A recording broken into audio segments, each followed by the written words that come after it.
What does 50-50 look like? That's what he was trying to say. I look like a baddie. Do I look like I have to pay my own bills? That's what she insinuated. But like everybody was taking it, you know, in a funny way. Like, oh, bitch, you're saying you're broke, so you need somebody to help you. She gave me like very much like. Baddies don't like have to say it. You know what I mean? Yeah. She made herself look stupid. Ain't no nigga finna really date her. Only nigga that's gonna date her is a sucking nigga at this point. She gave me like she like brainwashed by Instagram. You know she used to date Iman Shumpert, right? I heard about that, but I never knew that. She used to date Iman Shumpert. Like before Travis? Yeah.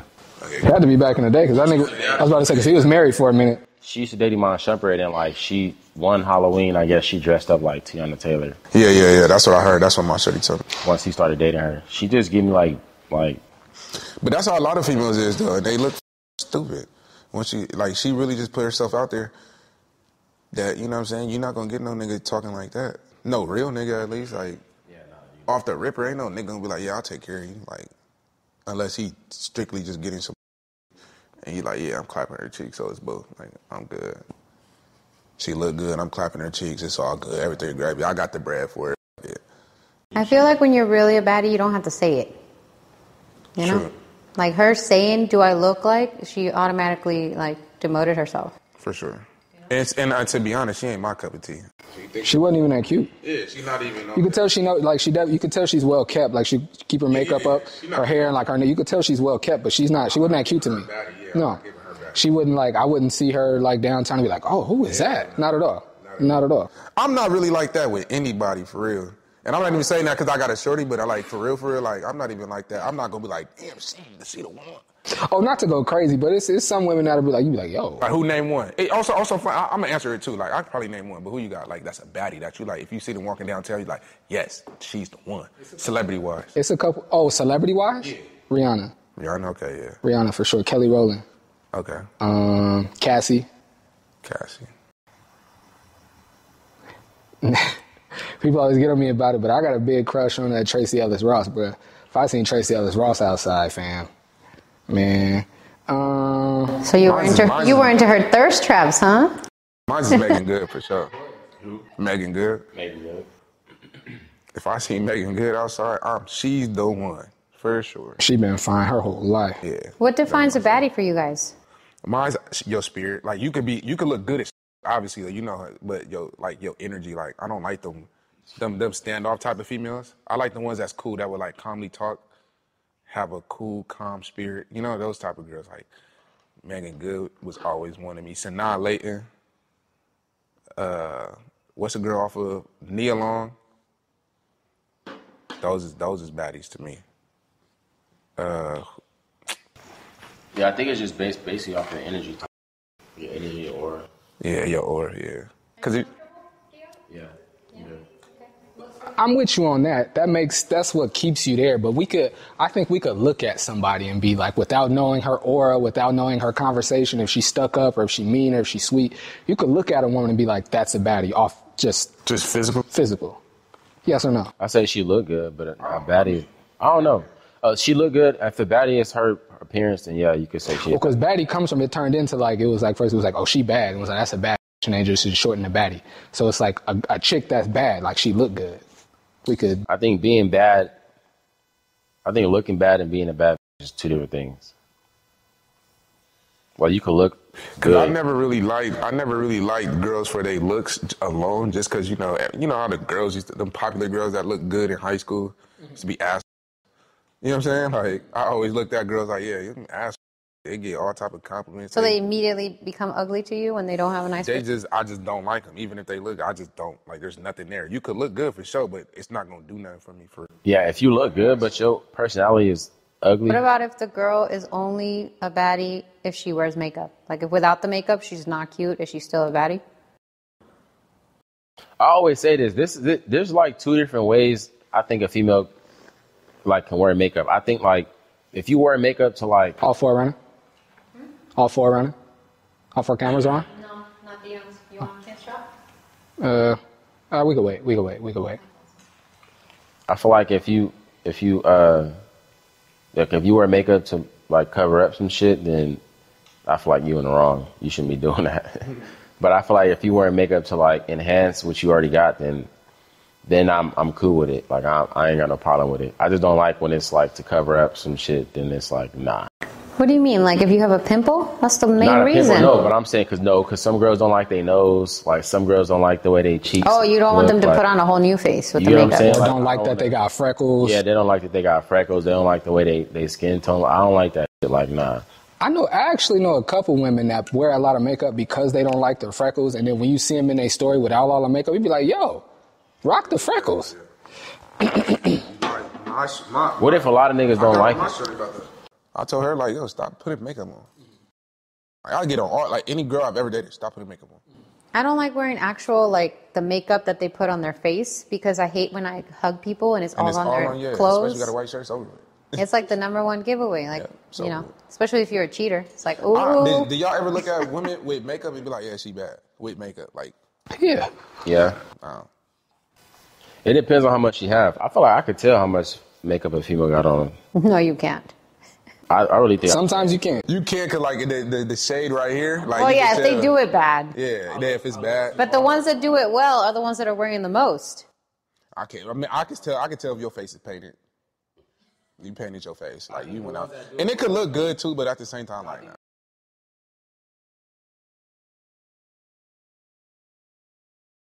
Well, I was making the note that makeup is actually like a dead giveaway about cheating. Like if you're cheating on your girl and then the makeup gets on your shirt, right?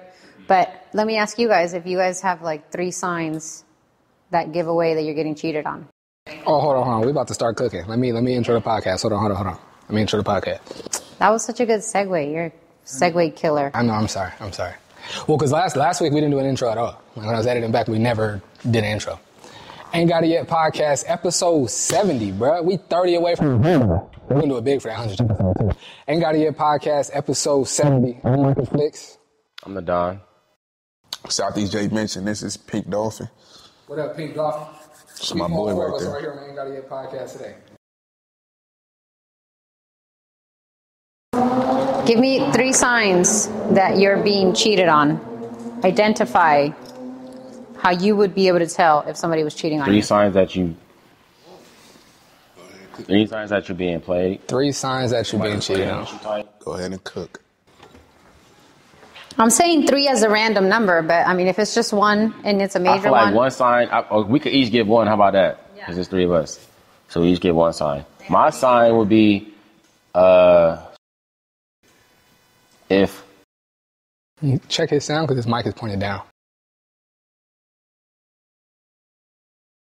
Go ahead though. What's your I think that if one sign would be like if she just be going to sleep like at night type shit, like not going to sleep at night, but if she go to sleep early type shit, like, but she don't usually go to sleep early. If all of a sudden when you talking to her she go to sleep early at night, then like, and y'all not together. Y'all not together, yeah. It's not like she cheating on you. It's more like if she playing. Yes. Yeah. Like if y'all separated and all of a sudden she going to sleep early, or if you like you was cool with her and she was like up late texting you, but then all of a sudden she going to sleep early when y'all like. And she's telling you she's going to sleep early. Yeah. She's playing you, bro. She's playing you, my boy. That's a real one. That's a good one. I've been through it. If she just gets like standoffish, like, you know, because I'm a talker, so like we, you know, y'all communicate, y'all talk, you know, share y'all day, y'all ask each other thought-provoking questions, y'all communicate, y'all talk a lot, and just out of nowhere she don't really want to talk no more. I'd say she done found somebody else to talk to or found somebody else to give her attention to. Mine's, I know for sure, like when they go out and they try to play it off like, hey, I'm about to go out and hang out, but you know, I'm not really finna have a good time. I'm just going just cause, but I'll call you when the girls want me to go out. Yeah, the girls want it's not gonna be fun, and then they come back to you like overly missing you, like fake miss you type shit. You know what I'm saying? Mm-hmm. You're definitely cheating. Like, bro, weird. Yeah. You didn't call me till 6 in the morning. Then answer them my calls 11, 12. Then the next morning you miss me and you want to cut fuck out of here. Definitely cheating. I had a shorty that, but she was telling me she asked me to send her, like, she told me to like call her when I got back to my crib one weekend when I had one weekend when I had got back from going out. So I was like, all right, bet I can do that. And I did that. Then I looked around and like, I don't even do it for real, but I only did it because like she did it to me. So I was like, all right, well, when you, like the next weekend she had popped out. So I was like, all right, when you get back, like just send me a picture when you get back. Not on some like, cause I want to know you. I was saying cause I want to know you get back safe type shit. So I'm like, all right, send me a picture so I know that you back like where you supposed to be type shit. Nigga, she didn't send me a picture till like 4:30 in the morning, bro. I was like, nah, that's this bad. You not finna. Wait, so if you were going out with a girl, does she have to have a curfew? No, but she said like when I sent her the picture. Well, first of all, the club's of course closed you would at 2 say o'clock. yes. You're not finna be when you outside at 5 o'clock. Yes. Like and she wasn't even in her like outfit that she went outside with. She was in some like going to sleep clothes. Not saying that she wasn't, and I could give her that benefit of the doubt. But then again, it's like. I only did it because how much she pressed me to do it. So it's like, and she only pressed me to do that because she thought I was on some iffy shit. So it's like, for me, I'm thinking more deeper into it. Like, okay, it takes one to know one. Like, if you think I'm on some shit, it must be because you on some shit. You just know how to play it. Like, so I'm not even finna like. That's a sign for men. Like if for women, if a man is cheating on you, he starts accusing you of things that he's doing. That's a good one. Women do the same shit. I was about to say both. People do the same. People do that shit. I mean, yes, women will do it, but it's a very strong man quality to do that. That's game that women picked up from men. I would agree with that. Yeah. I would agree with that. I feel like that's both. Yeah, you start. Oh, you must. Yeah, for sure. It's because you feel that energy inside you. But at the same time, it could be from trauma too that you done been through. You because there's times I've been in a relationship where I'm clean, but then I know you can't bullshit the bullshit. I know when you bullshit. You gotta trust your instincts in that. It's like as soon as something starts changing. You start saying and it's like that's why I say like in today's world, like if you're in a relationship, it should be you and your partner should come together. Hey, shake hands. Like we know what not to do. You feel what I'm saying? Like if you go out, I call you, answer the phone. What's wrong with answer the phone? The phone is the dead giveaway. You not answer the phone? Hell nah, you want some shit. You feel what I'm saying? Yeah. Like getting home at a safe time. Why the fuck is you getting home at 4:30, 5:30? Doesn't make sense. If you're in a relationship, doesn't make sense. What if the person you're dating is a drug user and you know that? That's a normal time to come home. I'm not dating no drug user. That's crazy. Ain't that right? If they do party drugs, they're not coming home till 4 or 5 till it goes off. That won't be my girl. I was about to say that girl would never be my girl. What? That's crazy. I wouldn't do that. But he said something about a time, and then she said curfew, and then you said yeah. Your girl got a curfew? And y'all call it that? Nah, she don't got a curfew. If she go out, it's not a curfew, but like it's like more so like, yo, it's a respectable time. A respectable time to be home. Okay. I'm not about to tell you. What is a respectful time? Well, the club gets out at 1:45, 2 o'clock. It's time to wrap that shit up. Let's go. Yeah, facts. I'm on that same time. She pressed me on that, like for sure. It's time to go. Like we've been out. First of all, like me, I stand on. Like I said, when I'm in a relationship, I try to avoid being a hypocrite and contradicting. So if I'm gonna hold you to something, I'm gonna hold myself to it. So the way I alleviate all weird shit is if I go out, she coming out too. You know what I'm saying? Like if I go out, you're coming out too. Like if you want to, you know what I'm saying? So that's how I alleviate everything. You're never gonna have a problem with me. I haven't got pressed about that shit in like 3 years. So because I'm a real nigga. Yep. Yeah, that's a good one. That's a good one.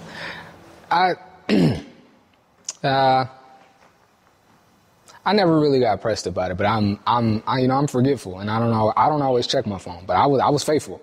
So I mean, it was an issue, but it wasn't like an issue of like I think you're cheating. It's like, bro, like you the king of this castle. Like nothing moves without you. Your kids is in here. Like answer the phone. Like what if something happened to one of the kids? It was never like about she thought I was out doing some dirt. It was like we need you and we need to know where you are. Like answer the phone. So. And you wasn't answering the phone? Mm-hmm. Why? Because I didn't hear it or didn't feel it or I was working or whatever. It's no excuse. But I'm saying like it wasn't like no crazy reason why I didn't answer the phone is what I'm saying. Like me, I can't, like if a female tell me that, I just didn't answer it. I'm not trusting you. That's a dead giveaway for me. Because like it's 22 to 4. Everybody's on their phone. It's on my hip. What if you got 3 years of legit faithfulness, nothing weird, nothing at all, and she goes out one night and she doesn't answer the phone? It's up? Great question, yes. My brother and his girl, right? They just asked me yesterday something similar to that. It was like, if you've been with your female, or, you know, a female been with your, if you've been with your woman and your woman been with you, Look at the growth. Look at the growth. Hey, that's just me trying to avoid confrontation. And they don't post you on your birthday after y'all done been together for like 4 or 5 years. Are you gonna find that like as a red flag? Depends on what they post. I was about to say, Normally. and not if they've never posted.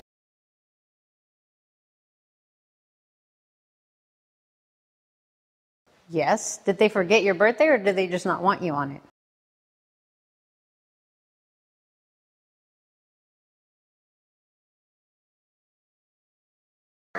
Oh, if you've been with her for 3 years and it's never been nothing weird.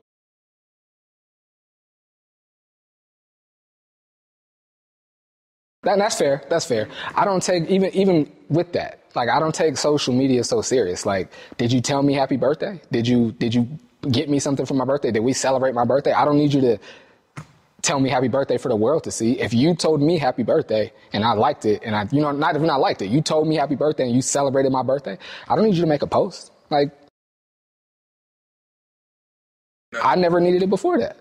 No, that's a red flag. Why? Because there's a reason why you didn't do it. That's how I'm gonna think. What's the reason? Because there's a nigga in that DMs. There's a nigga in that DMs sending her lunch money. There's a reason. No, but I think, well, what if they're posting you about other stuff and they just didn't do a birthday post? You say his girl didn't post him for his birthday? There's hypothetically speaking that like if that's if you've been together for sure. If years, it's a female, that's a red flag. What if the weekend before your birthday, y'all went to like a festival or fair or something, y'all all in your story, she's in your story, you're in her story, and y'all made a post like y'all did like a carousel. Y'all made a post of all the pictures and videos y'all took just a week prior. So it ain't like you haven't been posting, like your girl or your man just posted you a week ago and now it's your birthday and you don't get a post. I think like in this scenario, if you have been posting your significant other for 4 years and you're not going to post on a birthday and you're posting I think you're going to post a birthday post. If you just did the carousel, you probably just going to clip that and, hey, happy birthday to my loved one. If you're going to skip not posting somebody, there is a specific reason for the birthday. If you are somebody who posts on their birthday. Maybe you just forgot and didn't get around to it. That happens to me. For birthdays, though? And so, I mean, social media is a part of my job, and I sometimes forget to post. Like, sometimes I'll cut up the clip. Like, I'll make the clip, and then I make like all the captions and all the other edits in my phone. So there's times when I'll make the clip on my computer and then put it on my phone and then go about my day, and it'll be the end of the day. I'll be like, dang, I didn't even post today. I do that all the time. Nah, but I'm saying for me, anybody else? I'm only speaking for me. So no, but that's apples and oranges though. That's social. That's your work. We talking about your girl. I'm saying that to say. That low-key don't make sense for you. If I'm dealing with a shorty and she into social media, and for 5 years straight she been posting me on her social media, and she don't for the 6, bro, that's a bigger red flag than if she's not into social media. It's like, this is what you do. How the hell you forget? What if when you there's a reason why you didn't do it, bro? What if when you ask her, and she's like, oh, I was about to look. These are all the 7 things I was going to post for my carousel. This is the caption and everything. I just didn't get around to it. That's not the case, though. He was just saying they just completely forgot. Forgetting to post is forgetting to hit upload. No. He's saying like forgetting to post, meaning like forgetting to post. Like the whole day came and went and nothing? Nothing. For 30 minutes. What if they do it the next day like, oh, happy belated, my bad. Nigga, what? That's what I'm saying. Even then, okay, you can have a problem with them. You could have the problem will be with them.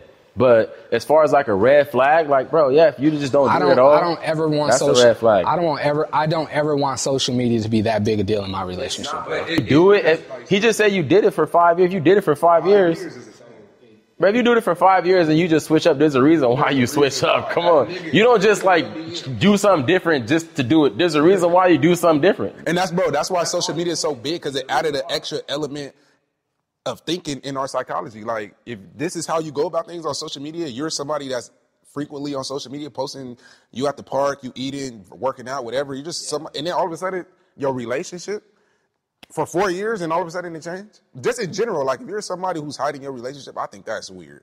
But you're doing everything else on social media. Well, not hiding, but like look what the precedent that sets. Like if I'm posting you and then I stop, you think it's something weird? He said the birthday though. He's not talking about even that too though. If you're posting you and now you're not posting me, you for 5 birthdays in a row, if you post me happy birthday, and on the 6th birthday you don't post it, I'm gonna think there's a reason why you didn't post it. Even if it isn't, I'm not gonna buy the fact that you just forgot. Come on, bro. I'm not going to buy that. I'm not buying the fact that you just forgot about my birthday after you remembered it 6 years in a row. So you guys are You just can't saying put the if the time in it pattern because- has been set that you are posting. Because if you never do, like I saw this post the other day, and this couple was like, we never posted each other until the wedding day. And they literally, their whole relationship, there was no post on each other, and then they made one post, both of them, simultaneously of their wedding day. And it was like, they showed like a clip of all the comments that were going off because people didn't know that they were together. Maybe. But would you guys, well, what I'm saying is, do you think that's weird? Because you said hiding your relationship would be weird, but some people don't want to put it on a platform for it to be judged. So I think hiding your relationship is weird. If you're on social media, if you're actively on social media, I think that's weird. you can't just have it private so that it's not anybody's business because there's so much like drama going on. Yeah, like say that he's on social media and his whole life is that, but he never posts his girlfriend because it's a separate part of his life. Is that weird? If he doing that, I'd be like, hey, you get into the bitches. I'm like, you get into the bitch. That's how I'm gonna think. No, I'm going into a different part of the conversation now. He said that for 5 years they did it. Yeah, no, I'm moving on past that now. Like, of course, the birthday thing is weird, but I'm asking other aspects of the relationship. Like, if just in general you decide that you're not going to post your partner, do you think that's weird? Not weird, but there's a reason why. What's the reason why you just decide not to post your partner? No. Now she's asking like, if you, like, say you get in a relationship, are you going to post if you don't post your partner, is that weird? Like, just in general? No, I don't think that's weird that you don't post your partner. I think it's weird if you. I think what you're speaking on, the fact that the whole like you post them all of a sudden, or there's a thing that you do when you post, like if I post that I work out with my shorty every morning type shit, right? And then like for some reason I just stopped doing it. Like there's a reason why that's my whole point. Like you don't just be like, oh, I just did it because like that's just like, you know, it's nothing. Like there's a reason why you chose not to stop doing it. Like but there's always a reason. You can't say there's not a reason why you, bro. If you do it there's a reason why you stop doing it. I'm asking of other aspects. Like if you start dating someone and you guys both decide that you're not going to post each other because you don't want the drama that comes with people's opinions, or like if you guys get in a fight and then it's now like, you know what I mean? Like you just don't want to live your life online. You're saying that that's weird. Other people like to keep their relationships private. And the only reason I get that is because, like, if you see the debacle between Cardi B and Offset, and now they have to they have to explain themselves to people just so one of them don't look like they're the weirder ones in the relationship. I get that if you want to keep your shit private. Yes. But like I said, I feel like you just got to be mature. If you gonna like, to me, I'm definitely gonna think like if we're in a relationship and I'm actively on social media and you are too, and we're not posting each other, you're definitely hiding something because everybody has access to you. And now you can be truthful to each other and shit like that. But I guess that comes like to, you know, understanding between y'all. But to me, like if I'm on social media and we're out chilling, like I'm posting you, like it's cool, like 'cause this is my day. This is a part of my everyday. It's possible to be faithful without posting your significant other. Yeah. Like bro, I was married and me and my ex-wife used to like have jokes and laugh about the fact that my personal Instagram page, I look like a single father on there. There's a bunch of pictures of me and my outfits and me and my kids. Like, she would make the jokes. Like, I remember I said it one time, I was looking like a single father on here. And she started scrolling and she would start busting, but like, yeah, you do. And we laughed about it and that was it. Like, it would like, so your relationship is your relationship. And if y'all trust each other, how the posting goes, like, and it was like, there was like, when we first got married, like we was going to comedy clubs and finding things to do around the city. And I was posting her a lot. There's over time, like we stopped doing those things or she didn't always want to take the picture or whatever. So like I said, I've in the stuff with her, I've like put in an archive at this point. But like, even before I did that, I look like a single father on there. I got a question. And it was cool with her. I got a real nigga question. Because she trusts me. I got a real nigga question. Okay. Should I ask? You ever cheated? No. So if a female ever hit your DMs on some shit like, what's happening, Mike? Never. First of all, what's happening, Mike, is crazy. But you know what you get what I'm trying to say. But like, I mean, hey. I think that And did you like disclose that information with her? Did you disclose that information with her? Did you tell her at the time? Yeah, like, did you tell her, like, yo, this shorty hit me on it, you know what I'm saying? She liked my swag today. Did you tell her that? So do you accept that as a woman? Like, if a female hit your man on the DMs, but y'all not posting each other, but she in that DMs flirting or doing whatever, and he keep that information to herself. I think it depends on the communication that you've established about stuff like that. Like if she's told you that she doesn't like to hear it because she trusts you, you know what I mean? Like some women, I know I have a friend that's like, I just don't want to hear it because I trust them, and I don't want to know that there's a bunch of like, I'd rather think that I'm the only one and that's it. You know what I mean? And so he just doesn't tell her, but he doesn't engage in anything. Like he's the most like calls when he gets places, like always FaceTiming when he's out, like he's making sure that she is always feeling secure about their relationship, but she doesn't want to hear about how many women tried to approach him because he's a very good-looking fella, right? She just can't handle it. So she's like, if he starts telling me, I'm going to feel insecure, and I'm not going to feel as, like, even with all the things he's doing, I'm just going to start wondering, and I don't want to wonder, right? So it kind of depends on the communication that you guys have established around that topic, right? But I do know, so you guys know the concept of parasocial relationships? Like the parasocial is when you think that you know someone because you've seen them on social media, either grow on social media from like younger to adults, or you've watched them for a long time, so you feel like you know them because you know everything about their life, right? That's called a parasocial relationship. So I think that affects the way that we see people now, right? Even if it's in the community, like there's people that you see every now and then, like I go to Soul Sunday on a regular basis, right? So there's people that I see there on a regular basis, but I feel like I know them better than I do because of everything that they post on their Instagram.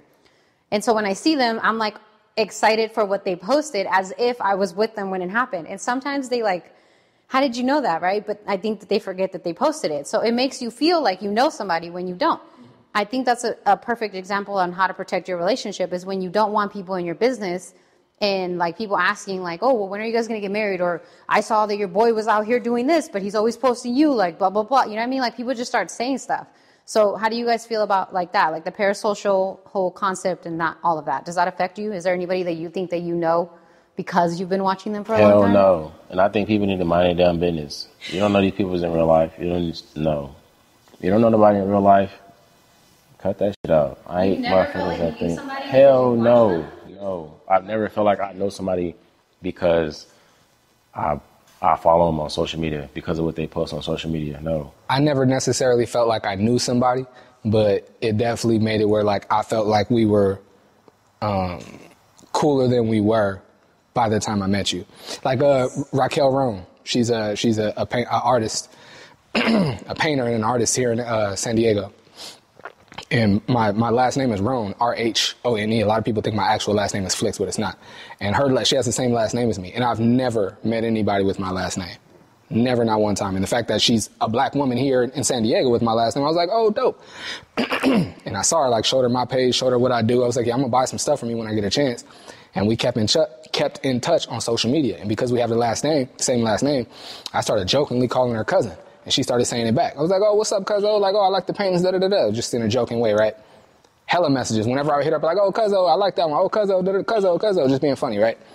For like, maybe like 4 or 5, maybe 6 months before I actually met her in person. I met her in person in like 2018 or 19 at the Hip Hop 5K. And I didn't even know she was going to be there. I walked up just to, do the 5K. And I seen her over there painting. And I walked up to her and tapped her on her shoulder. I was like, what's up, cousin? And we had never met in person. I was like, what's up, cousin? She turned and looked at me like, nigga, you ain't my cousin. I was like, Michael Flicks, Mike Wrong.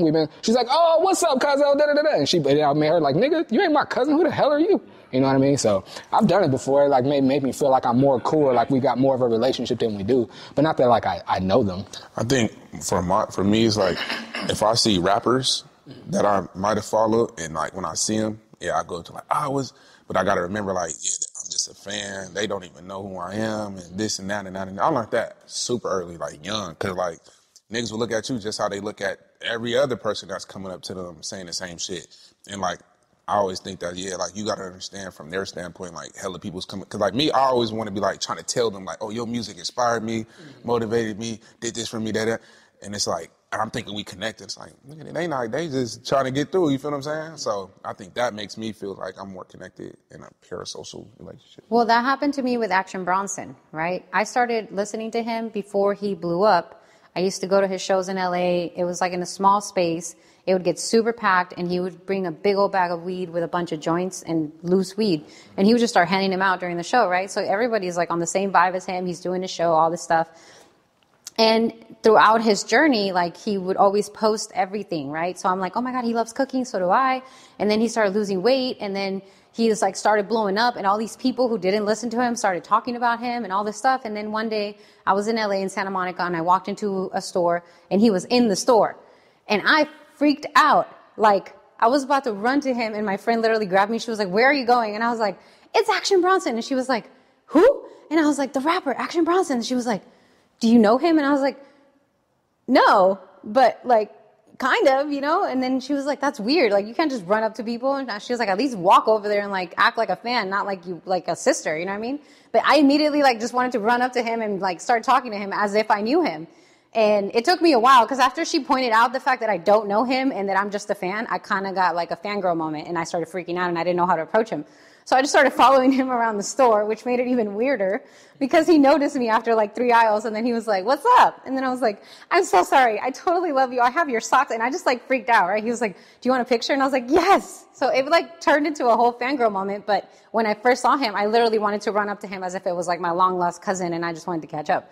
So it does make it a little bit like, you feel like you know them. Like, I think that it is a concept. Not really to that extent, but I did that a little bit with, well, no, I really did that. But I was just like, talk to him like, and he was trying to be low key. Dante Jones was at one of Mikey's games. I don't know if it was his freshman year or his senior year. I don't remember which one. I think it was his freshman year. And he, it wasn't a packed game like that, because, you know, Mikey's freshman year, they was playing a bunch of nobodies at San Ysidro. It's one of the home games. And he walked in, and I'm setting up my camera, and I looked, I was like, that's Dante Jones. And I asked like one of my other camera homies, I was like, you see Dante Jones right there? He was like, who? I was like, Dante Jones, the NBA player? He was like, I don't know who that is, but I was like, all right. And he walks to his seat, and I'm looking in the crowd, and nobody, I mean, he's not LeBron or nothing like that, but if you know the league, if you know the game, then you know Dante Jones, you know what I'm saying?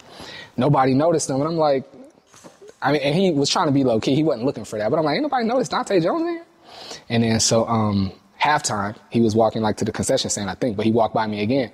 I was like, Dante Jones, what's up, baby? And he looked, he was like, what's up? I was like, it's dope to see you out here, bro. And he was like, yeah. Who are you? I was like, I'm Michael Flicks, bro. I'm a photographer here. I cover a lot of Mikey's games. He was like, oh, okay, that's love. You're the only person here that noticed me, bro. He's, I'm trying to be low key, but you're the only person that noticed me. I was like, oh, okay. But at first he was like, the fact that I'm like, what's up, baby? He was like, that's trying to egotistical as hell. So I would have, I'd be like, yeah. I am the only person that And then on the flip side, well, he's from here, so it's a little different. I'm blanking on his name now. He played on the Lakers with played on the Lakers with LeBron, light skin, bald head, rock the headband. He's from here. Jared Dudley. There you go, Jared Dudley. My bad, fam. Jared Dudley. I was standing in line at a Kevin Hart show at San Diego State, and then we all waiting for the door to open, and he's walking through, and he just coming through, and I'm like, before I seen him like coming through, who was that? Well, I was with my cousin Bree. I was like, it's Jared Dudley right there. She was like, who? I was like, Jared Dudley. She was like, oh, that is him. And of course, he walking through the thing, nobody recognized me. He walked like right in front of me. I was like, Jared Dudley, what's up, bro? He was like, hey, what's up, bro? I think he recognized me. I filmed a lot of stuff. He was like, oh, hey, what's up, bro? And then like went like that, like, don't say my name again. And it just kept it pushing through. But I kind of did the same thing then when.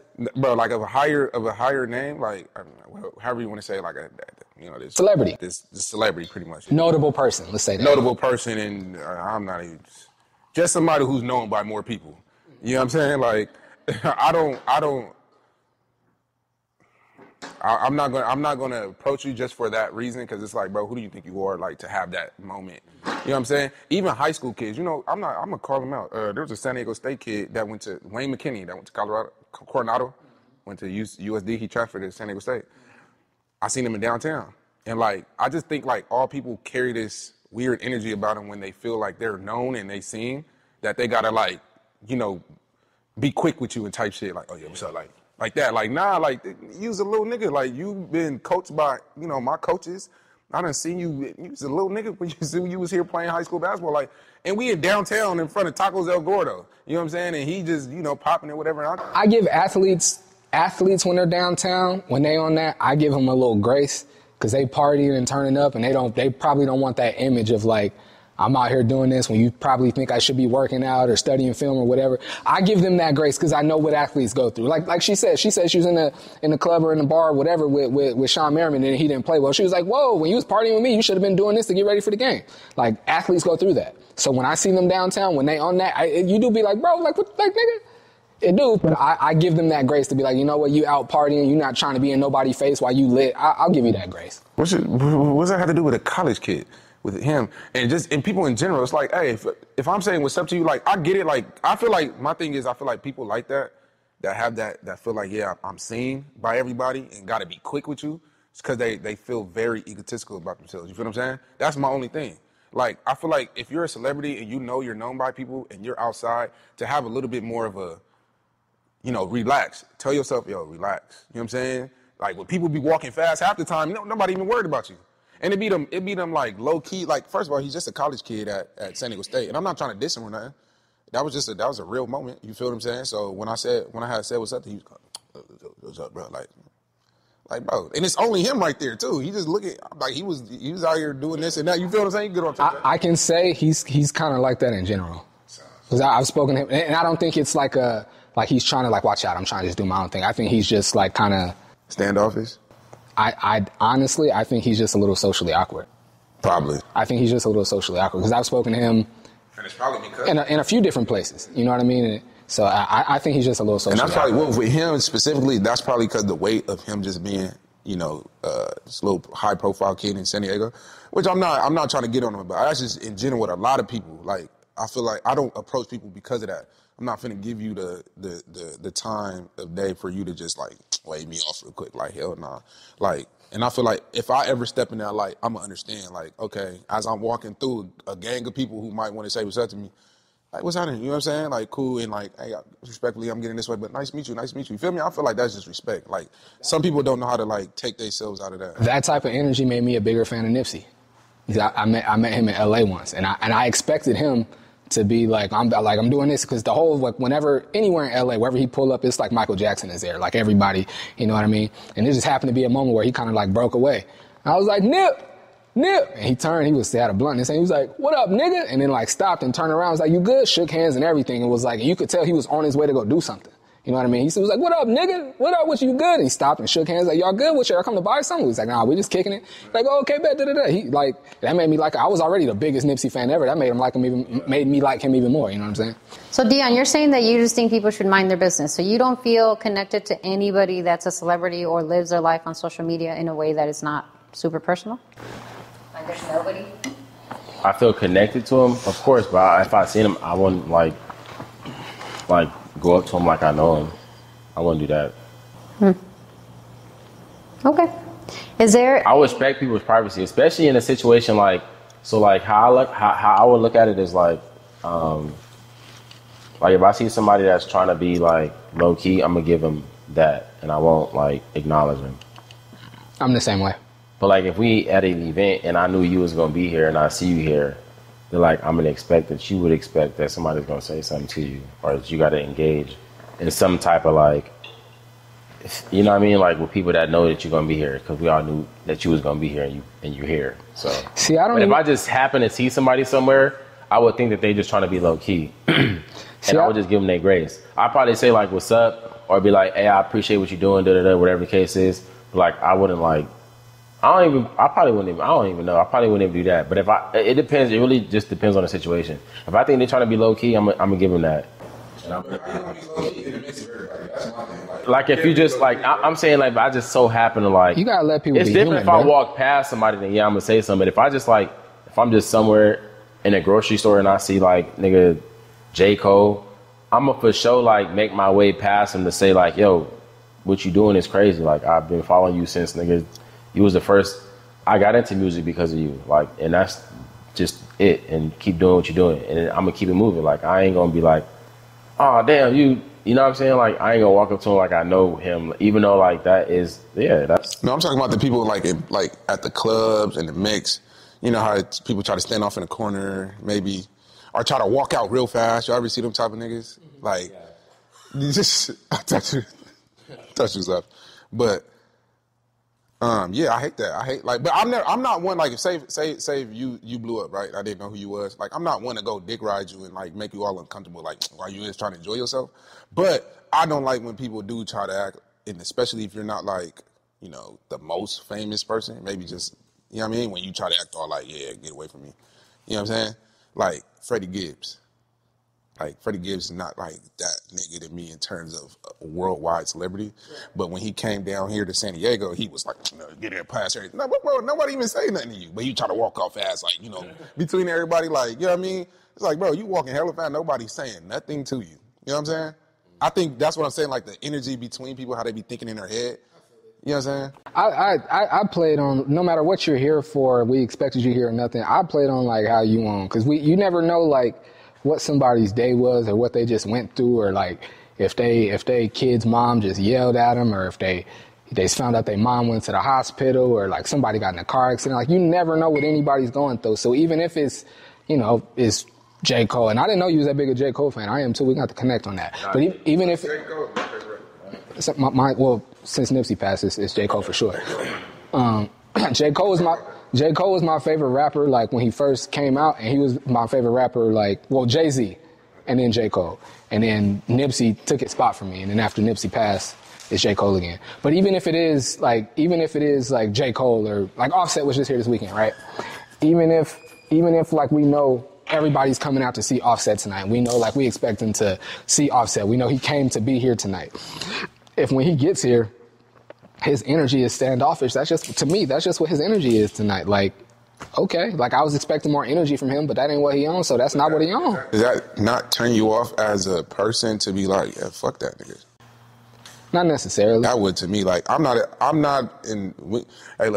like the biggest fan of certain people, but like if I am and you come in and I see you on that type of energy, it's like it's like, who do you think you are? Why are you in the mix of everybody, in front of everybody, if you're not having a good time, or if you're not here to, what I mean? You might got to pay to be here and all that type of stuff, but I just like, that would turn me off because like, you're with the type of person you are, your spirit.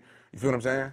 I probably would like still rock your music, but now I'm not coming to your shows and doing all that stuff. Like, no, that's fair. That's fair. No, and nobody could argue that. I just put myself, not that I'm this super lit celebrity, but I put myself in the shoes of the person that may not feel like doing all that. Like every game that I go to, I try to, if I know full-time is going to be there, I try to find him.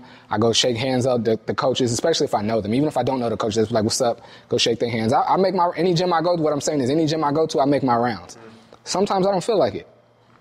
Sometimes I don't feel like going to shake hands and talk and say hi to everybody and be in everybody's face. Sometimes I just want to show up, film the game, and go home. And if I don't feel like doing, like, shaking hands and kissing babies, I would hate for somebody to be like, what is he on? Flicks think he done blew up. He ain't got to talk to niggas no more. This nigga think I would never want nobody to feel that way about me. So I got to give everybody that grace. Like, yeah, we are here to see you, but you don't have that you're not in that bag tonight. You don't have that energy tonight. Your social battery ain't charged tonight. So true. You got it. But I still think like you have to have an understanding in that light to not, I would think like to not try to rub people off the wrong way, even though that's not your responsibility and you don't have to give a fuck. But like me, I would understand if I am walking in and I'm you're gonna have people that's probably gonna be turned off on you, and like that shouldn't be your thing to like make everybody happy. But at the same time, I think I would have like at least the little bit of knowledge to be like, okay, when I come in, people are going to be excited to see me if I'm in that light.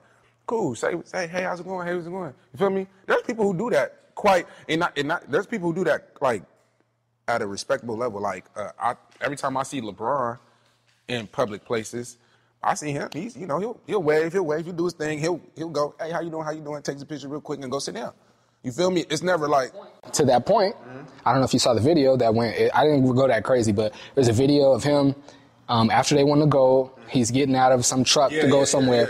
He got his bodyguard. It looked like one of his homies that's and weird, his wife. That's weird. And the dude ran up. He was like, stop.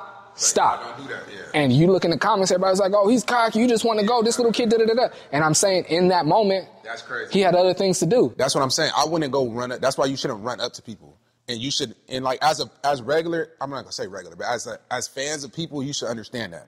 Now that person, that kid, was weird for doing that, And the kid who did it to Travis Scott. Remember when Travis Scott was coming out? Let's say that was crazy. That kid was weird too. And he even still stopped and took the picture with the kid. He was just like, stop, stay right there.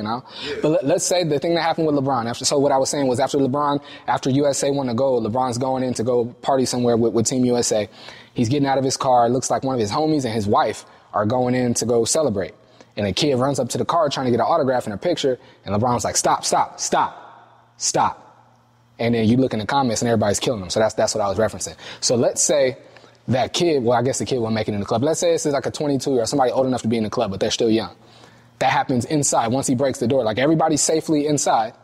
And as he's passing through, the kid didn't rush him, but the kid is right there on the other side of the rope like, LeBron, let me get an autograph, let me get a picture. And he's like, stop, not right now. And keeps it pushing. Is that wrong? I would say this is my thing to people. I wouldn't say that's wrong. I don't think it's wrong for anybody, like if they're feeling overly stimulated, to be like, yo, chill. I think you're a human. You have those moments where you're going to be like that. But you got to I think for people, you got to understand, like, if I see somebody, I know, like, me personally, I know, like, I'm not going to run into them in any awkward situation. Like, I'm probably going to catch them at the right time. And if I'm going to read their energy to see if they is going to accept this quick picture real quick. I'm not going to cut them off and do any weird shit. Some people don't understand that. And it's vice versa. But my thing is for the celebrities, because there's going to be weird people coming up to you regardless if you're a celebrity or not. But for the celebrities, I feel like when you walking in, you tell it, hood on, acting like you can't say what's up to people, smoking your little blunt in the corner and shit, and then try to creep out the back door. Nobody give a fuck that you here for real. Them type of people.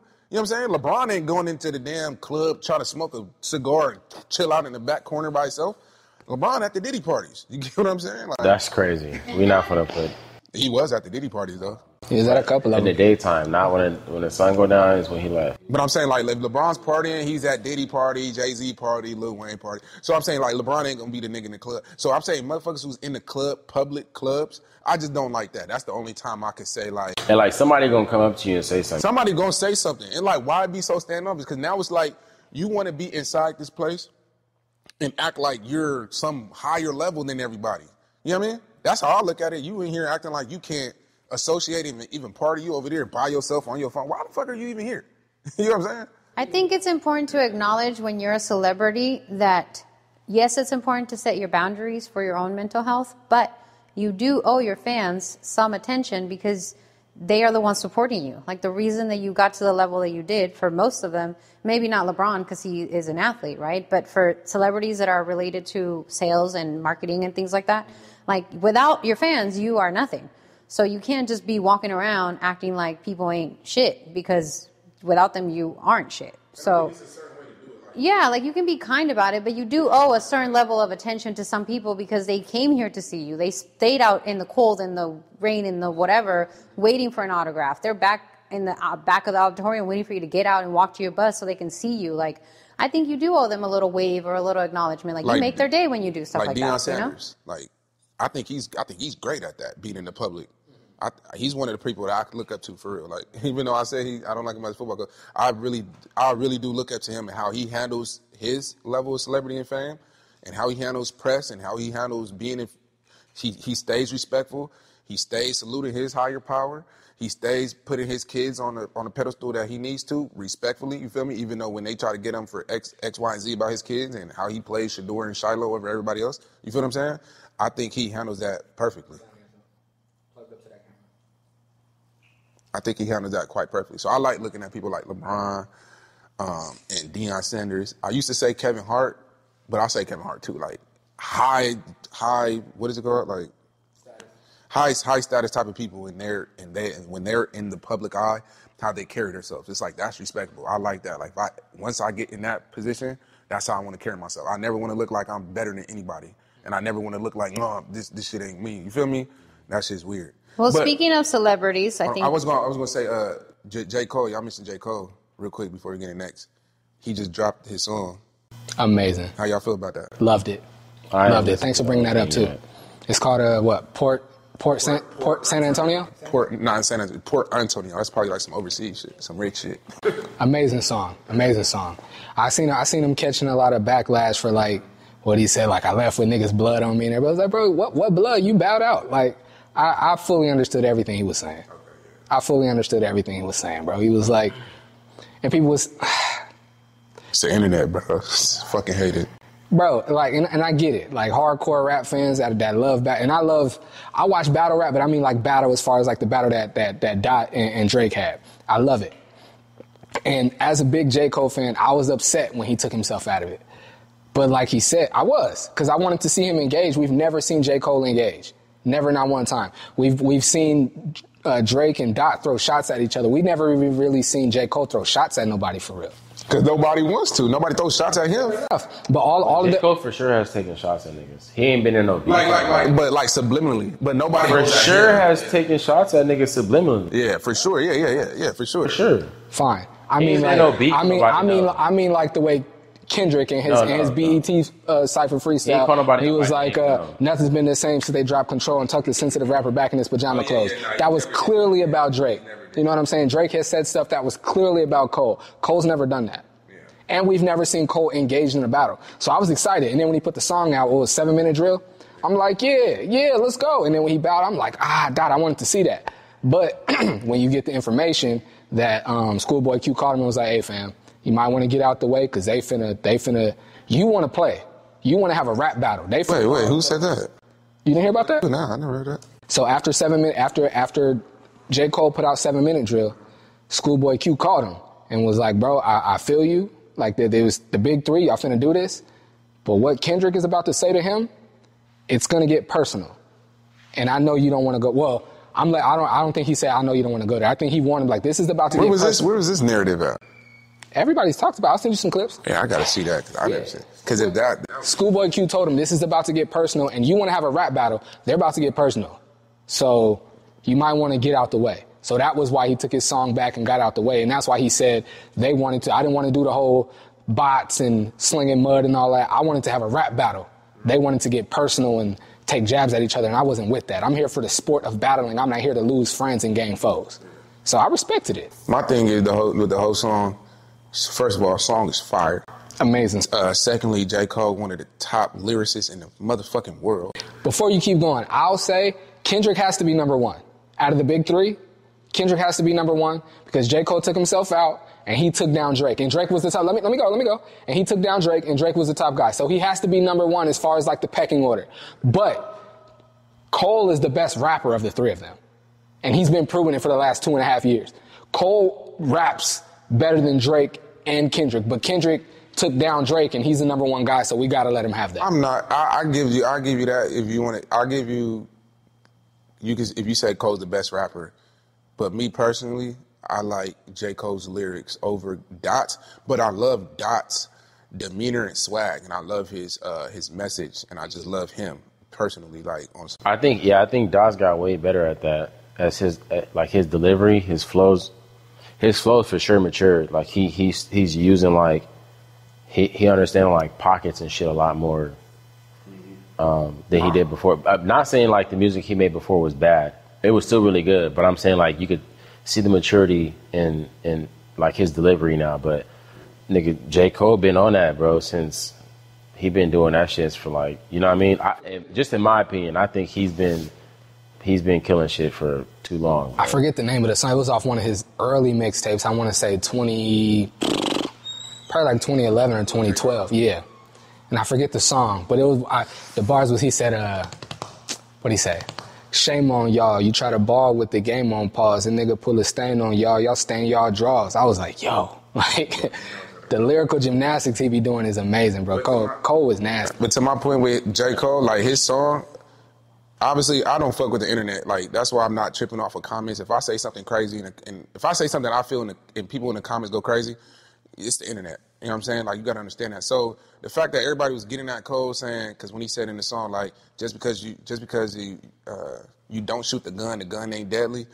Like, nigga, J. Cole is definitely a motherfucking weapon in his game of rap. And, like, everybody try to get at him, oh, your gun was not deadly, you back there.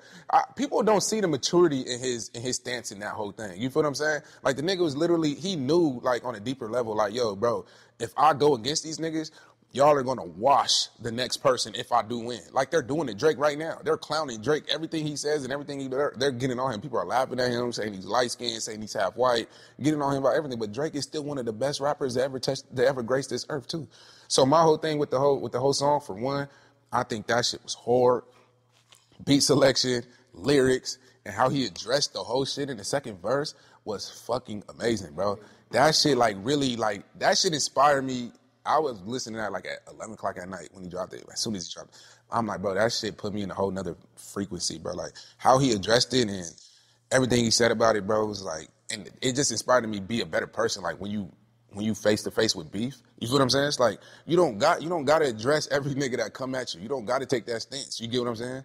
That's how it looked like to me, because it's like because do y'all feel like Dot is feeling I don't know. Do y'all feel like Dot has any, like, remorse? Like, damn, I just ended this nigga, like, even though, you know what I mean? No. I mean, he probably don't. But No. Would y'all feel any remorse? No, because I think it was clear the way Kendrick went about this battle that he doesn't like Drake, and he hasn't liked him. He hasn't liked him for a long time. Yeah. To me, it seems like I was around you, you took me on tour, I got to see who you really are, and I got away from you, and I ain't been back around you since. And I don't like you. And since we doing this here, it started off as a friendly fade, and you got personal. Now, no holds bar now. I don't like you, but I was going to keep it rap. But you mentioned my family, so now I already don't like you, so now the gloves are off. I can say whatever I want because it's not just friendly fade no more. I'm trying to kill you now. I think he never liked him, and he showed it in this battle.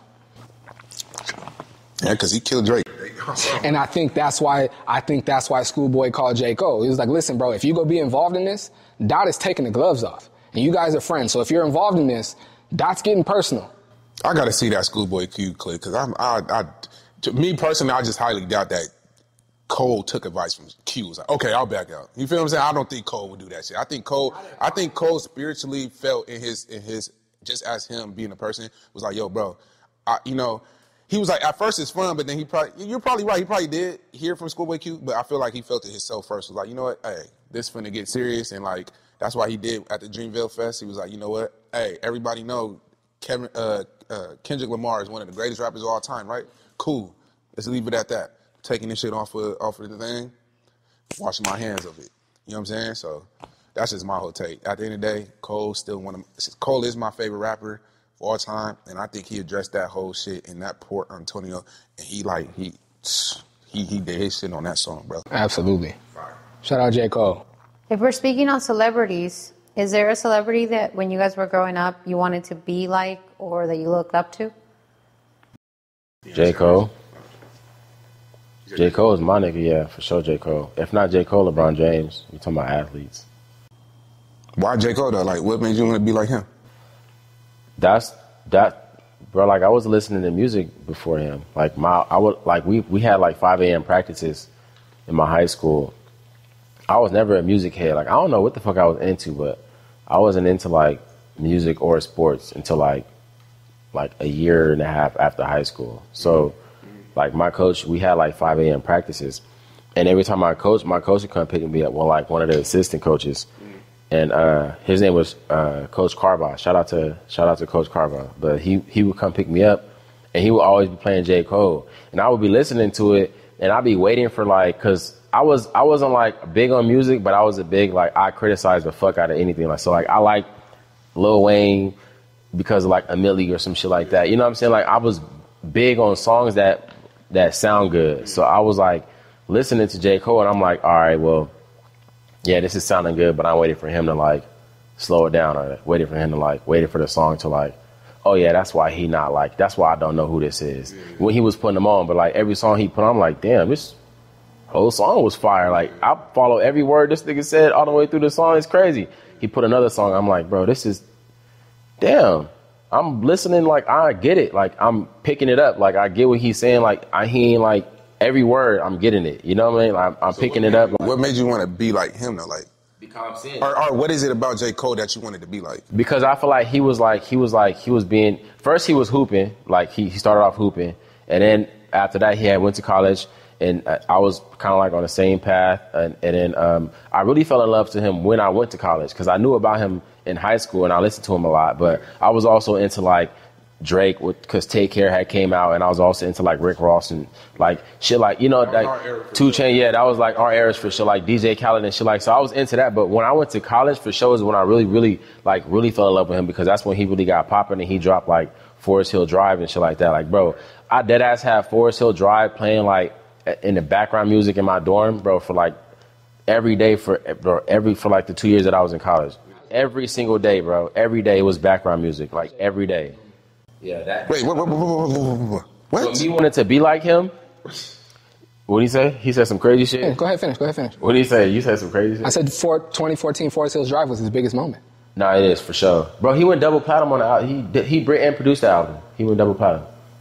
But that's what was a bigger J. Cole moment? That's for sure the biggest one. I was trying to let him finish, but since he asked about it, what was a bigger moment? That's for sure the biggest one. But I'm not saying his best album or his best verse. That was his biggest moment. The way he wrote that album out, like he bought his childhood home and like had people come over. He was pulling up to people at their houses. Like the way he wrote out that album, and that was his biggest selling album and everything that came with it. That was his biggest moment. He wrote and produced that whole album. Yeah. He's had better songs, better verses, better performances, and all of that. But that was his biggest moment. 2014 Forest Hills Drive. I'd say. I can't think of a bigger one. I'm gonna say this too. That's the last CD that I bought. I literally went to the store and bought that CD. Yeah, my girlfriend at the time bought me that CD. Oh God. That's literally the last CD that I bought in my life, bro. Was 2014 Forest Hill Drive. I literally have the CD copy. That was his third album? I think it was his third. No, because he had Cold World to Sideline Story. He had a bunch of mixtapes. He had Cold World to Sideline Story. No, he had. No, I bought it. What was the third one? It was Cold World, the Sideline Story, and then Born Sinner. No, he had Friday Night Lights. Then he had Sideline Story. Friday Night Lights was a mixtape. It was a mixtape. It was the second one. Then Cold World, the Sideline Story was his first album, and then Born Sinner. I'm a big J. Cole fan, and then 2014 Forest Hills Drive. Born Sinner was tough. Born Sinner was like that shit ages on you, bro. Yeah, but to me, that shit ages on you like a motherfucker. Always age gracefully throughout the year. So I mean, to say that was his biggest moment, to me, I'm like. He got better to me because every project, everybody loved the shit on KOD and For Your Eyes Only, nigga. I loved the fuck out those when I was in college. Truly Yours, like all that shit is fire, bro. Like all that shit is fire. I'm not saying that was his peak and that's where like he hasn't gotten better since then. I'm saying that moment. Yeah, 2014. That was his biggest moment. It could, in terms of like, gang, he had no features on that. No features. He produced the bitch. Like how for Kendrick, this battle and this thing with Drake, this has been his biggest moment. Like you know what I'm saying? This has been Kendrick's biggest moment. That was J. Cole's biggest moment. Nah. I'm not dissing anything he's done after that. He's always. No, it's definitely Kendrick's biggest moment worldwide for sure. Everybody slapping this song. He was already known worldwide. No one's debating that. But you just said his biggest moment worldwide. He was already known. I didn't say worldwide. I just said his biggest moment. No, this is big. But this is probably one of the biggest moments that any rapper ever had. It's probably the biggest rap moment ever. Rap, true. But you think a lot of people that didn't know Kendrick? No. It's not that moment. Like moment, not. You're saying his moment, not in the rap game. We're talking about him specifically, his moment. For his moment, yeah. No, he's had a classic album before this moment. No. The album is cool, but moment, like this is really ringing bells. His album was ringing bells. Good Kid, Mad City. Yes, classic. That shit was worldwide. It's not bigger than this. It's not bigger than this. There's not one song from Good Kid, Mad City that the whole like, bro. You see people in Africa bro. It was not. Come on, Dion. When the last time you seen a video of somebody in the Philippines or Africa dancing to something from Good Kid, Mad City? Well, videos weren't doing that. They didn't have videos. And there's no offense to them niggas. That goes to my point. No, but they didn't start recording videos. So what? There. That goes to my point. They didn't start recording videos in Africa until that's just like I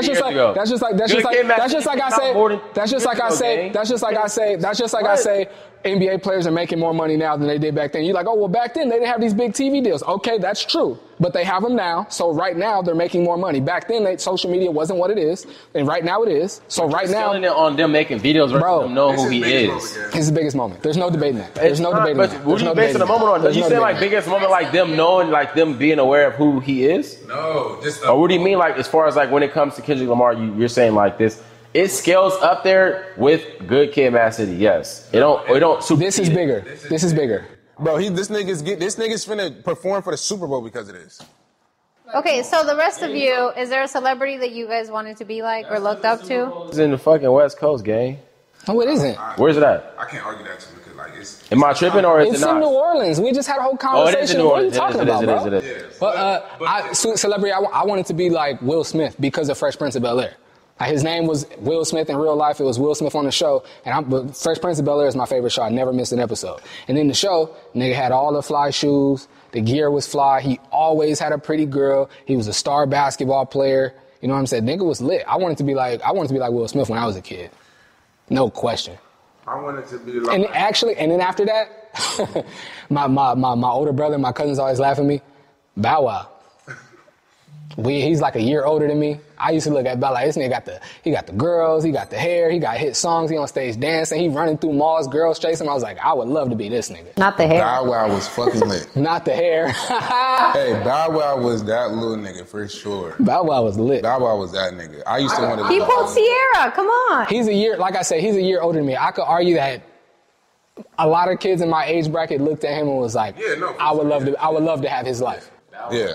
Even he's 8 years older than me, so like, or 6 years, well, I don't know how old, but he, even me being that young, looking at him, and he was like fucking 13, I'm like, yeah, Bow Wow for sure. But I mean, me personally, I always wanted to be like, when I knew like, I looked at somebody, I always wanted to be like Chris Tucker. Okay. Yeah, I wanted to be like, because I wanted to be funny, and I was dark skinned. So I just wanted to find somebody who's dark skinned that I could relate to, that I look like kind of, just fucking. And that's why I always used to like kind of like act like him kind of too. Anybody dark skinned that was like, okay, I could relate, I could like mimic myself. Like them, like Martin. Yeah. So like that for sure.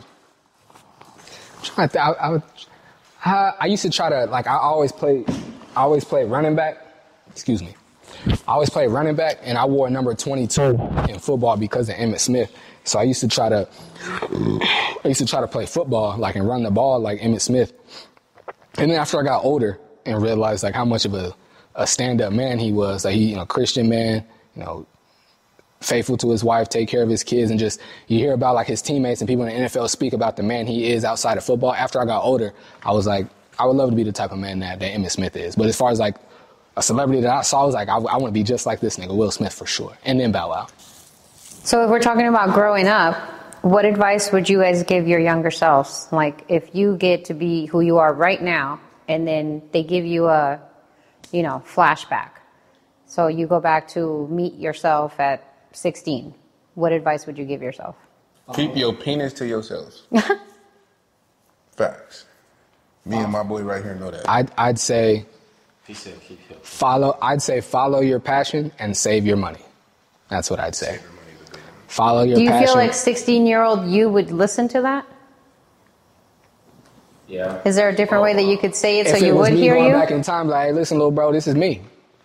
15 years in the future. Like, I feel like I might. I feel like I would. Do you think that you would listen to yourself if you just said that and then dipped out? Or would you have to explain? Yeah. Like, you talk to 16-year-old you. What time? Oh, 16-year-old? I was a virgin until 19, so. Okay. Oh, wow. Yeah. Freshman year of college, that's when I lost my virginity. Salute to me. Facts. That's nice. Is it by choice, or is it because you just couldn't pull anything? Well, I was that nigga. I used to get pressed every day in high school. No cap. High school, females really used to act. Females. There I am again. But it's cool to be on that. Yeah. Females really used to ask me, like, yo, like in high school, let's go fuck in the bathroom. So, no. I'm like, what the hell? Like, I recently found out that's a thing. Like, kids fucking in bathrooms? Like, today, or like just in general? Virginity stories, is that what we doing? Yeah, virginity story said, I lost mine as freshman year. Before we go there, Oh, shit. Dion, what advice would you give your 16-year-old self, and do you think you would listen? I think I would listen because I was a seeker when I was 16. Like, I was always looking for. What would you say? I would tell myself to go JUCO instead of 4-year and save money. Facts. To go JUCO instead of 4-year and save money. But you weren't 16 in JUCO. You weren't even into sports yet, so you would. I was when I was 16. By the time you get to the chance, like, do this. Yeah. And you think you would listen to yourself? Yeah, for sure. You would listen to you would let your future self tell yourself that you're going. There wasn't a lot of people telling me shit when I was like young. No, I'm saying though, so if your future self came back to you and told yourself like, yeah, you're going JUCO, you would believe that? Oh yeah, no. If he told me like, listen, if I went back to my younger self and I'm like, bro, listen, I know everybody talking 4-year, everybody talking about the scholarship, Because my high school coach told me this shit. And I was like, nah, bro, I'm going 4 year. You bugging. Everybody's like 4 year got to be it. So I would tell him, bro, go JUCO only because like you can go JUCO for a year or two and go D1. You don't have to go D1 just because like you don't, because my whole shit was like, if I ain't going D1, I'm going to go NAIA D1 for a year, and that's still kind of like something. No, but to her point, saying, to her question saying, would you listen? If your future self, sure so you're 16 years, no, but I'm saying you're 16 years old, and you coming to your 16 years old, and you're listening, and he's telling you go JUCO. You're not going to be like, yes, because I wouldn't just say go JUCO. I would explain to him. So you would listen. I promise you I would listen. But you didn't listen. Because he didn't explain it to me. He was just saying it because he felt like it was a better choice. But I'm like, nigga, why is it a better choice? You're not telling me why it's a better choice. You're just telling me it'd be a better choice for me. I don't know why it would be. You're not breaking it down. I'm going to go with what I've been thinking about and been breaking it down. I'm going to go with what I've been breaking down for the last 4 years, gang. Like, I'm not going to go with what you trying to tell me. Like, you're not even trying to explain to me why you're just saying, like, you get what I'm saying? So you would just break it down. I would break it down like it's simple because all you because I knew what it take. I know what it would have take to say to me for me to get like. So listen, you go JUCO for 2 years. You kill. Go to the best JUCO in Dago, which is City. Go there, kill for 2 years. You can go D1. You don't have to just because it's not a D1 scholarship outside of high school. You don't just sign any scholarship that come your way because it's a scholarship. You wouldn't tell yourself to like, oh, work harder to get more Division I offers. Go play here to get Division I offers. Go this school. Do you know what I'm saying? If I'm 16, yeah, no. If you're telling your 16-year-old self, you wouldn't tell him. You wouldn't be like, hey, go JUCO. I feel like. And I probably tell him to stay in the gym. I probably tell him to work harder. Yeah, work harder. And then I tell him to work harder. And if you ain't got a D1, go JUCO. Then go. Yeah. I'm thinking. No, but I for sure with it because I'm thinking like 16. I'm thinking like when you 16 because I'm thinking high school. Like I'm not thinking about like what I did in high school. More like how it played out. Oh, you're saying how it played out. Yeah, like how it. But if I changed how I did it, I would for sure tell them like lock in more with the gym. Yeah, stretch, lock in the gym. Don't go to Crawford. And probably go to Crawford. Crawford ain't a thing because you can still kill and go D1. It's not really like Dago is Dago. Like they gonna like you or not like you type shit. Like we don't have that recruitment platform. We don't have a team. We don't have a. Okay, so what program in Dago would send you to D1? Saints. High school? Saints. Nah, not really. What the fuck it won't? You got to kill at the Saints. You got to just go there. Won't send you to D1. Saints players go D1 off of AAU. I'm saying what program in San Diego? AAU well, everybody goes D1 off of AAU these days. That's what I'm saying. High school. I'm saying San Diego. I'm talking about in San Diego specifically though. And what program AAU or high school where you could just go there and you go D1? In your time, right? In both of our times, we same age. I would have said like 16. I would probably tell you to tell your 16-year-old self to go probably Lincoln behind the Twins and Northern Cal. And you'll go and probably you get a lot of D1 looks. I would say yeah, but that's only if you got to play. Well, they won state too, so I would say you probably got to be your best chance. Yeah, as far as like our area, I would say Lincoln. That's what I would say Lincoln. If for basketball, I would definitely. Hey, I'm the more target to the death of me, but I'm the more target to the death of me. But if I had to do it again, I'd definitely be a Lincoln Hornet. If I would have went to Lincoln, though, I probably would have never played basketball for real. Cause like I wasn't a basketball player, bro. Like I didn't play like nigga. I didn't go to school thinking about playing sports. Well, football yes, but basketball hell no. I gotta see a picture of you how you was in like freshman year. Bro, I was not. I was. I had glasses and shit. Like it was. I gotta see this. Yeah, but I'm saying like so. If I went to Lincoln, it wouldn't have been for basketball. No, they would have just been nice, and I probably would have just been going to the games. Like I probably wouldn't have played with it. Only reason why I started playing is because I see the team, and I was like, all right, well I think I could rock with these niggas. Then I end up being like actually nice. Just piggybacking off what you said, yeah. If I had to go back to my 16-year-old self basketball. Definitely, like, work harder, go this way. And then piggybacking off what you said, like, yeah, San Diego doesn't have a platform for basketball, like, a platform for recruiting in basketball. Because the kids at Saints, what's the main point guard over the past 2 years? Lolo. I think so. The little kind of, like, mixed kid with the little curly top. Yeah, he's been starting point guard since his freshman year. But he graduated now, right? Yeah. Like, I seen him at Canes. And I went up to him, I was like, what's up, bro? You know what I'm saying? Big fan, I like it. Where you going? I'm thinking he going to tell me Arizona State, some shit like that. I don't got no offers. What the fuck? Like, you play on St. Augustine, one of the biggest schools ever, bro. Like, but he ain't never had no big AAU. You got to play AAU from San Diego. It's just facts. Well, it depends because Saints, they play I don't want to say a nationwide schedule, but they play out of state during the basketball season. Like a lot of teams, if they playing a bit, they wait for Torrey Pines or like, you know what I mean? It's not like... So I'm saying that to say like Saints and Jurian went through the same thing, and he was a 2-time player of the year here in San Diego. You would think he would have all the looks he would want, but he didn't. He went to UC Irvine. And the reason for that is at Saints is going to get you in front of the coaches you need to be in front of, but Saints play a real system. Like there's not like a player is going out for 50. Yeah. Yeah, but in terms of that though, still it's more so like they're playing in Torrey Pines once a year. You feel what I'm saying? But that's why I said Saints, because Saints, they go to Colorado, they go to Arizona during basketball season. But those might not be the biggest shits like that to go get recruited.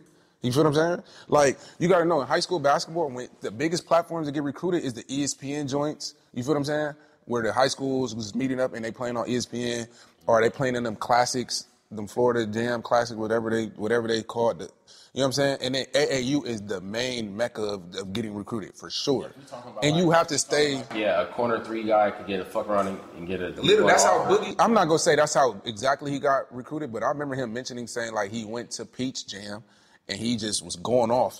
Yeah, going off, just shooting, and he got offered by Duke. Well, that's all high school basketball. That's not just San Diego. Like places like Texas, LA, Florida, there's certain states and certain cities that like the scouts know. Like this area has the hoopers. But by and large, everybody's getting recruited from AAU. No, I would say there's a lot more cities that don't got a big recruitment platform. But I would say there's Los Angeles has a big recruitment platform basketball-wise. You feel what I'm saying? Because there's so many kids that... That's what I said. There's certain states and certain areas that have that. Yeah. But by and large, people, bro, there's like 50, like there's probably the most, as far as like NBA players in the league, probably the majority of them are from California, and especially the best ones. Right. So you look at Westbrook, James Harden, Paul George, like we got a lot of hoopers here in California and specifically LA. And a lot of the scouts know that. They know, like, if I pull up to Sierra Canyon or Westchester or Taft for football or these certain schools in LA, I know whether they're playing a big name school or not, I can get a look at somebody that I could offer a Division I scholarship. There are certain places that have that. But for the most part, by and large, for the whole country, most people, I'd say 90% of high school basketball players are getting their looks from AAU for sure. But I think back then it was. Think back then it was. It was much different back then. High school was way more. Absolutely. You had to go play at the certain. It was the reverse. That's why I'm saying, like, if we go back to if we were 16 and we had the resources, I would have definitely went to LA, feel me, and played out of school there, even if it's a regular public school, because them public schools is going up back in Ty my time. Ingram, Tyrone Shelley's son. He played his freshman year at San Ysidro with Mikey. And he played last year at Cathedral, and he's at Westchester about to play with Trevor Ariza's son this year. His mom was like, "Nah, we going to LA, get some looks." See, but then nowadays, that's playing with Trevor Ariza. You know what I mean? Nowadays, like back then, the high schools was the ones for sure. So let me ask you guys a question. Last week you had a whole debate about Bronny and the opportunity he got and how you didn't feel like he deserved it, this and that, right? So do you believe in taking opportunities based on who you are connected to versus fighting it on your own? Like, if you knew somebody that could plug you in all the way, would you take that opportunity even if you thought that there was somebody out there better than you? Yep. I'm going to take the opportunity and then go prove that I belong here and that I deserve this opportunity. What are you trying to find out, though? Like, what are you asking for real? Okay, so you were arguing that Bronny doesn't deserve to be where he is just because his dad is who he is, right? Mm-hmm.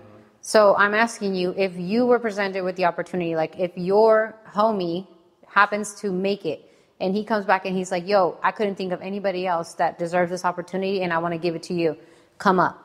Are you taking that chance even though it's handed to you and you didn't really have to work for it just because of what he knows about you? Yeah, that's my, I get what you're saying, but I'm trying to figure out how to answer it for real, so. Well, because you're saying that Bronny doesn't deserve the opportunity because he's LeBron's kid. So I'm saying if you had the same opportunity, if you get an opportunity just because of who you know and other people don't think you deserve it and maybe you don't think you deserve it because you think that other people deserve it more than you, do you take it? Wait, let me hear y'all answers. Yeah, I'm taking it. I'm going to take it. Especially if one eat, we all eat. like simply. Especially if it's a job that I know that I can do or that I'm confident that I can do. No, but if you don't think you can. Like, you don't think you're good enough, but they're giving you the chance and you know that you might could. Yeah. Like, it's what you do, but you just haven't done it to that level, so you haven't gotten that opportunity. I'm going to get in there and do my best to show and prove through my actions and deeds. Absolutely. And if I'm not good enough, then I'm not good enough. And if they come like, hey, listen, bro, I tried you and it's just not a good fit, or you're not who we're looking for, we got to look at somebody else, then that's cool. But yeah, I'm absolutely taking the opportunity. I don't care about who might deserve it more or whatever. Like, man, I'm nigga, I'm for nepotism. Yes, I'm paying my bills and feeding my kids. Absolutely. I don't care about, like, man, what, nepotism. You were firm on not being for nepotism, so if it's presented to you.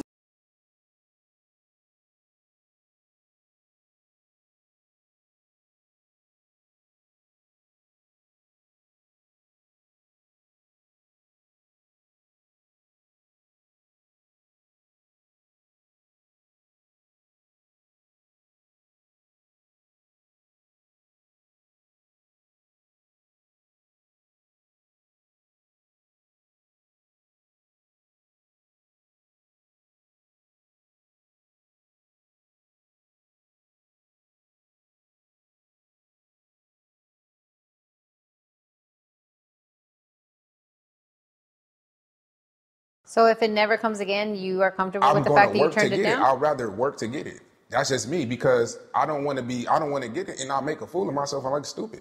You feel what I'm saying? Like, you wouldn't just do the work like the way you told him? You wouldn't just do the work so that, but you do stand, like, give up to the expectation? Like I said, I'm telling you, like, if you're telling me right now, hey, I want you to be a lawyer or something, you can get straight in and get money right now and go, I don't know nothing about doing. No, I'm talking about something. What if you hold on? But what if that example? What if you just got out of law school?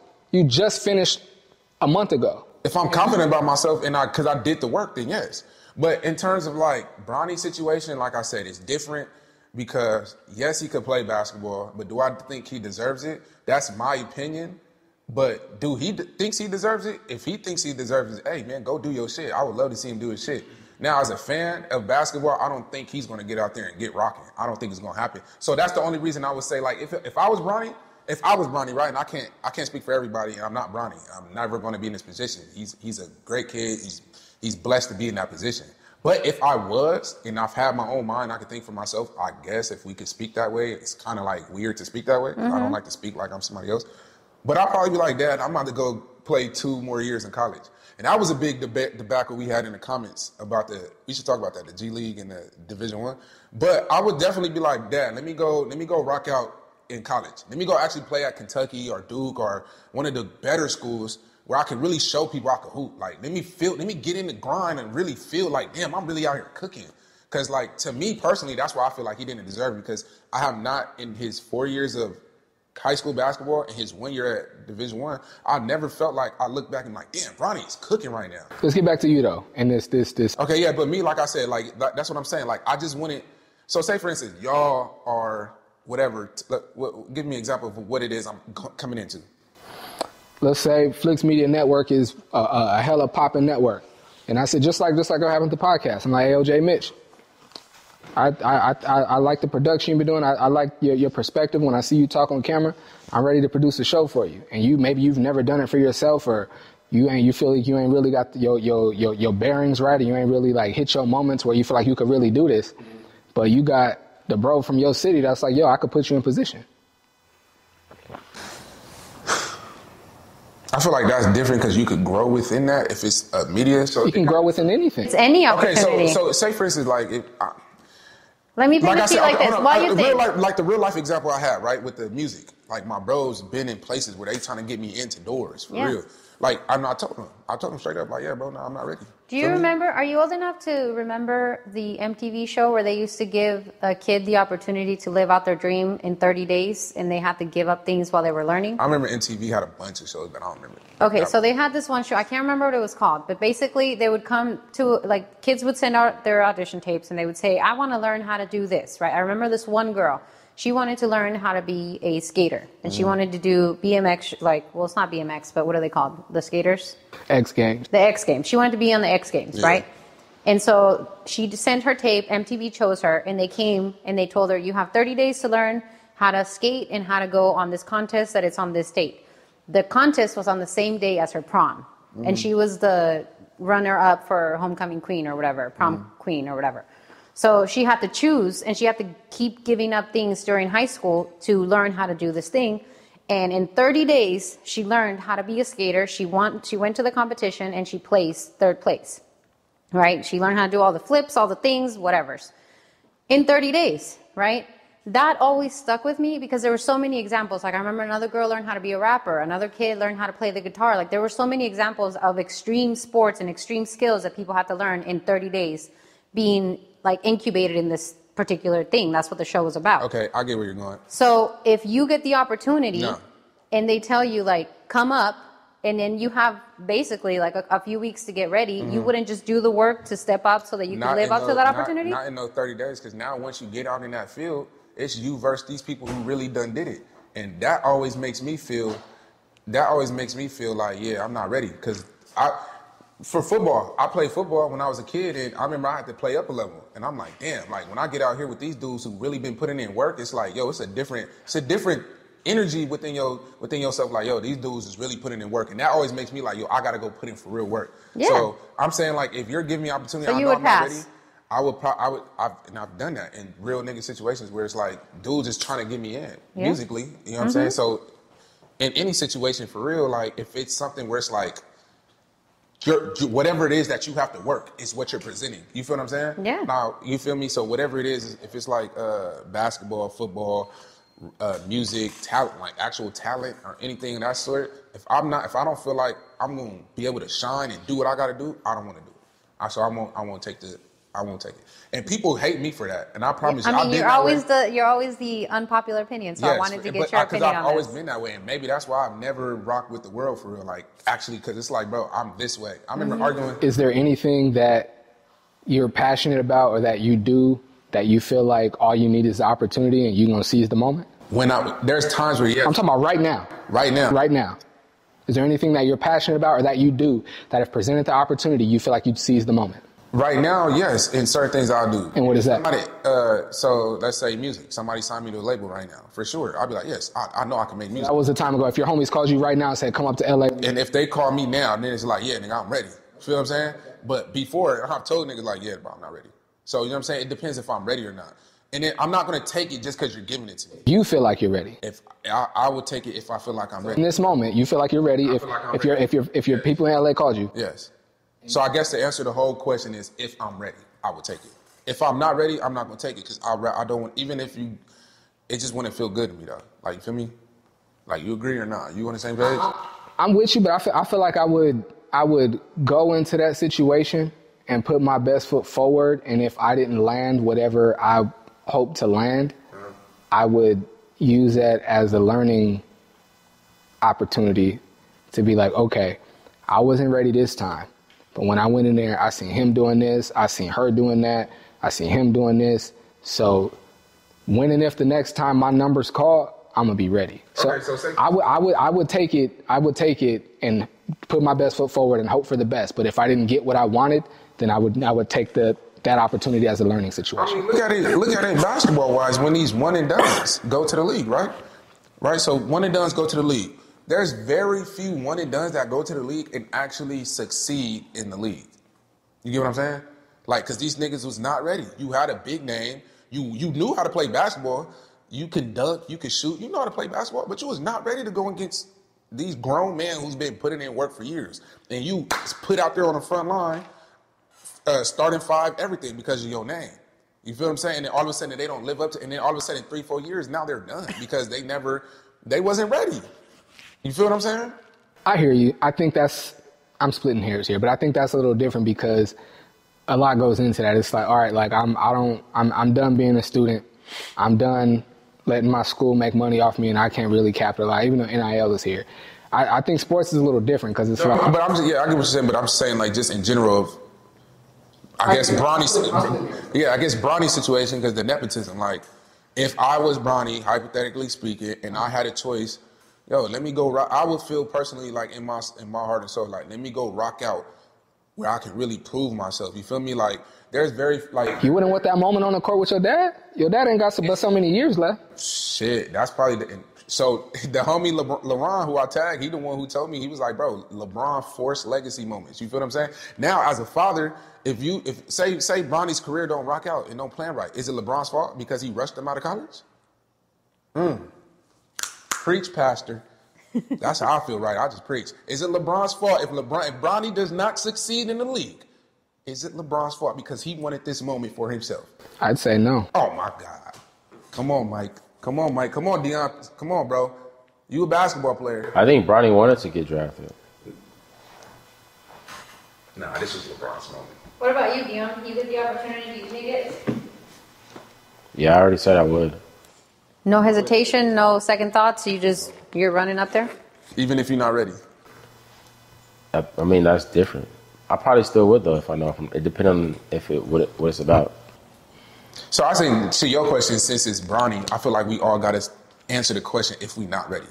But yo, people, whoever got the opportunity for you, but you not ready, would you take it? Yes or no? It gotta make sense though. Like I'm not going. Do you have another skill then, or another hobby that's not basketball that you're pretty good at? Yeah. What is it? I can cook. So if somebody tells you that they want you to go on a chef competition, would you take it? Hell yeah. Yeah? No. I got a better one. If somebody want to tell you they open a restaurant for you, they want you to be the chef, head chef. I'm gonna do it. Even if your skills ain't up to par to run a 5-star restaurant. I promise you I'm gonna do it. I know I can do it. And you're not ready though. Like you're not one of the top chefs though. Like it's just. Nah, I still feel like I'm gonna try it. Okay, yeah, I feel the same way. I never let the fear of me not knowing something keep me from trying the it. fear is going to like being brave is being afraid and doing it anyway. So yeah, but I don't think it's necessarily the fear. I think it's more so of reality. What? You know what I'm saying? I think it's more so. I know me, and I know I'm gonna be sitting home, even if I feel like I'm not ready. I'm gonna be sitting home thinking about, dang man, I should have went. If I would have went, I could have done this and I could have done that. I could have met this person. I could have shook this hand. I could have had this conversation. Dang, man, I should have just went.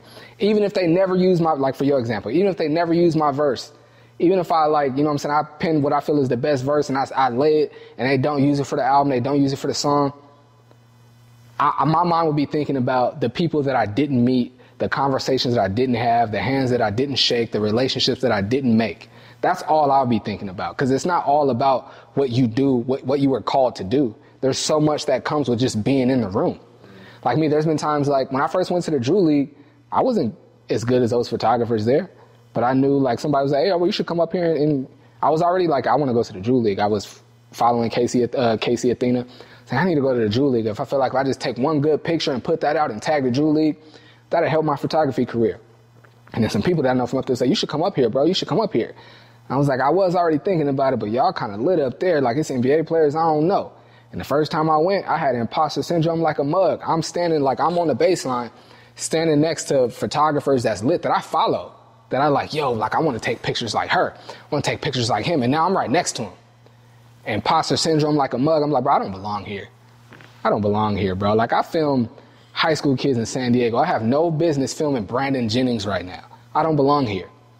But then you put your best foot forward and you post it or you send it to whoever in the Drew League uses it, or Brandon Jennings uses it, or somebody tags you, or one of these NBA players hits you and is like, hey, yo, this picture's fire, bro. Thank you for taking that. And it gives you that validation. It's like, you know what? I do belong here. Like, even if it didn't, culminate to what I thought it would culminate into, I got a little piece of validation. Even if I didn't get a little piece of validation, I met this photographer that was right here next to me. I was like, hey, bro, what settings are you using?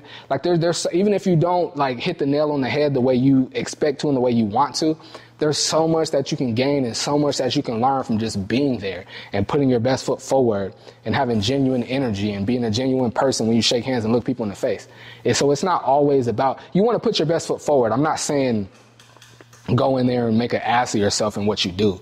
You want to put your best foot forward. But it's not just about ass.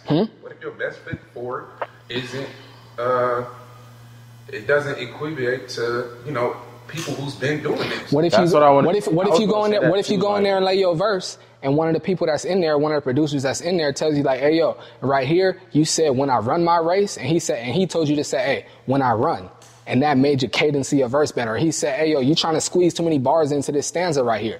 Take some of these words out." Or you trying to go too hard on this subject. Like, bro, get your flow off. And there's so much you can learn about just being That's there. what I was gonna say too. Like using your own logic, like because you saying like you know that you're not ready, right? Even if like your homeboys, That's how we're answering. yeah. Even if your homeboys is like, yo, pull up, you gonna do this, like, bro, trust me, and you like, nah, bro, I'm not ready. Whatever the case is, right? Using your own logic just to give you a different perspective on it. Using your own logic, right? You saying you don't know, which is the reason why you saying. I mean, not saying you don't know. You're saying you know, which is why you saying you're not ready, right? Yeah. You also like aren't. Well, I'm not, and it's not no disrespect, obviously, but like you're not like to get the level that you're trying to get to, like far as musically, right? There's producers who like understand that level type shit, right? So like for you to say you're not ready as far as musically, and to say you're not ready in a field where there's experts that are To teach you? way more equipped, no, not even to teach you, but to be able to see you and to tell you if you're ready or not ready. You get what I'm saying? It's like you're saying you're not ready, but you're not. You're also you're getting you're barely getting your foot in the door when it comes to the music industry. There's people who like been in that bitch for 20 years who will be a better judge on telling you if you're ready or not ready type shit. Does that make sense? So like using your own logic, like saying because you're not as experienced in the field in that music industry. So I would then trust somebody who is experienced in that industry to tell me if I'm ready or not ready type shit. I would just go for it. Now they're just giving you the opportunity though. They're not telling you if you're ready or not. They're just giving you the I'm opportunity. not your homeboys, but or let's even say that your homeboys. I'm pretty sure they've been rapping longer than you have. So I would trust. That's what I'm saying. I would trust their expertise over just using your same logic because you're saying like you know you better than anybody else knows you. So you know but what you're comparing it to is what you don't know is what I'm saying. Yeah, so why not trust somebody who actually knows, who can see good and bad? I think the basis of the question is if they just got the opportunity and like that you're the homie, right? Feel me? Like say that's it. I think just if your homie got the opportunity, he's like, yo, I'm trying to put you on. Like, come on, get up in there. It's not whether if you ready or not. But he's not even on yet. No, he's on. Like, he just giving you the opportunity. Like, he could go give it to somebody else that's popping and that got this shit going, just like the Lakers could have drafted somebody who really put in work, but they got Bronny because Bron, right? Now, if your homie's in position to put you on because you his homie, you his right hand or whatever it is, but you not ready to do whatever it is he got going. And like, what I was going to piggyback off on is like, that's the world we live in today. Everybody's given opportunities. They taking that helicopter up to the top of the mountain instead of really putting the work to climb that motherfucker. Just like LaRussell said last week, you're not going to feel like the people who actually have to climb that motherfucker. You feel me? And I've always stood on that level of ground. And like, I'm always like, bro, I want to climb it instead of being flown up to the top. And I feel like we live in a world where 90% of people who's popping right now got flown up to the top, period. I'm with you on that, and I get the whole, like, wanting to climb it, but I'm not, like, I don't think that you should like, you should try to take the more difficult path. I feel like that's going to come, like, your path is going to be your path. You shouldn't choose the more difficult path because you feel like you choosing the easier path is going to make it sweet for you. Like, no, a lot of times, like, that be God, like, giving you, like, dropping you jewels and giving you, like, leeway. And placing like, you right where you're supposed to be. And lining you up to where you're supposed, because he understand, like, this is me giving him the opportunity. But you seen it as, like, nah, I ain't sweet. I ain't going through that. I'm going to go through but it's like whole time that was your opportunity because he's seen, like, so that's how I would look at it type shit. Like, if I seen, like, one of my homeboys, like, yeah, for sure, telling me to pull up to, if it's some cooking shit and he a chef and he like, yo, pull up to this thing with the whoop and make, yo, you're a head chef. Because I make fire ass anything for real. Like, if you know, gang. Like, I really know how to cook. So you're head chef at a restaurant, and you're going against all this. You're not even going against, but like your restaurant is on the block, right? And you got to make a certain amount of money and get popping to stay in business amongst all these other top established restaurants. You know what I'm saying? Now you in the game, but you're not ready. You don't know how to run a restaurant. You don't know how to be a head chef. You don't know how. You ain't never been in this type of field before. You ain't never cooked on these grills and all the exquisite. You know what I'm saying? You gonna be like, all right, you gonna go in there and you go Go in there. Time to learn on the spot. I'm not gonna go in there and think that I'm gonna be able to compete with the restaurants around me, but I'm gonna go in there knowing that like because I want to, I'm going to get further than where I started. I feel you. Just simply because I want to. Like of course I'm not gonna think like I'll compete 5-star the restaurants around me if they if they got business, if they making 30 bands a month, whatever the case is. I'm not saying like I'm not going because comparison is a thief of joy. I'm not going to compare myself because I'm not going to enjoy what I'm doing. So like I'm going to fall in love with, but I'm not going to look to see like what everybody else is doing. I'm going to just think as long as I get further than where I started, that's good for me. As long as I'm further than where I started, that's good for me. It's not a comparison to where everybody else is at. Not comparison. You already said yes. My point that I was trying to make in this very long story short is that I don't think that you should let the fear of not being ready keep you from taking the opportunity, because you could always... How is that fear, though? That's not fear. Yeah, you were afraid that you weren't ready, right? No. Because you could always hire the help. That's what I didn't get to explain. To his point, you could always hire the help that you need to step up to the level. You don't think Bronny has trainers galore now, and stretchers and therapists and cooks? All that is fine. My point is reality of things, too. Like, don't be naive to reality as well. Right. You telling me right now, like, say if I had a chance to get to the league, I play basketball right now. If somebody offered me to go to the league right now, and I could get to the league. No, yeah, but you haven't been dedicating your time to that, right? You've been dedicating your time to music. All I'm saying, no, I am. No. Okay, basically all I'm saying is like reality. If I know reality, right? Yeah. I know I could think I'm the shit at whatever it is that is the opportunity. Yeah. But if I've never had experience and I never did X, Y, and Z that I know things have to be done. Yeah. Because I never got opportunities to do. Hold on, wait. Let me say what I gotta say. X, Y, Z. I know that this is my dream that I got to do. I ain't never even did 1, 2, and 3, but this person got the opportunity to get me there. Yeah. I'm gonna be like, yo, there's niggas that done X, Y, and Z, and they're there. Why would I want to go compete with all? So you're comparing yourself to other niggas? No, I'm not. It's reality. You're bringing them up. Yeah, you are. No. Yeah, you are. So hold on. Can I land? You just brought them up for no reason. Dion, let me land. Please give me like two seconds, please. All I'm saying is, this is not comparison. It's reality. Niggas cannot be naive to reality.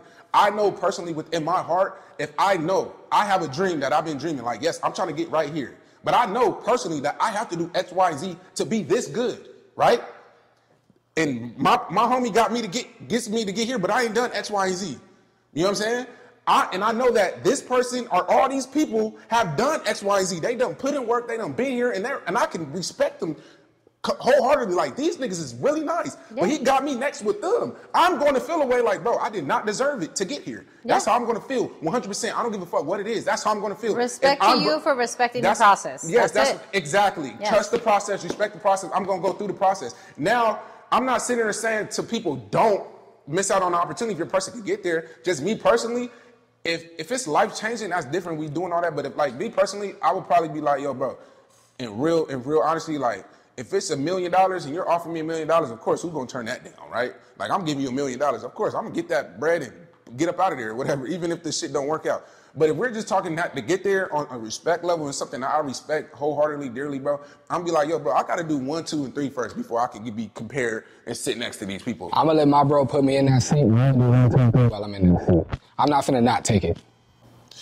Okay, well, let's talk about, since we're talking about getting somewhere, give me the last moment that you had where you felt proud of yourself. What is the last thing you did that made you feel proud of yourself? Like on any level where you felt proud, like you achieved, you conquered, you gave, you whatever. The last thing that you did that made you feel proud. And I know as men, that's like a very important like word. So give me that.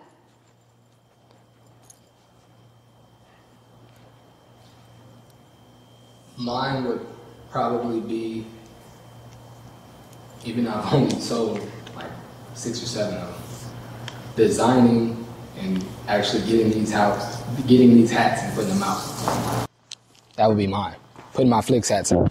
I've been wanting to do this for a minute. Like, people usually like, oh, you always got the long socks on when you got on the shorts. I always see you in a hat. So I was like, you know what? I need to start selling hats. So me, like, designing my Flicks hat with the Don't Miss on the bill and putting the San Diego patch on the side. So yeah, designing my hats and actually putting I still got a photo shoot to shoot and actually do like the official launch, but designing my hats and putting them out would absolutely be what I'm most proud of. Like the thing that I did recently that I'm most proud of for sure.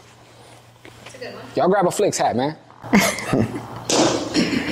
I don't know. For me, it's been a minute, so I don't know. For me, I'd probably say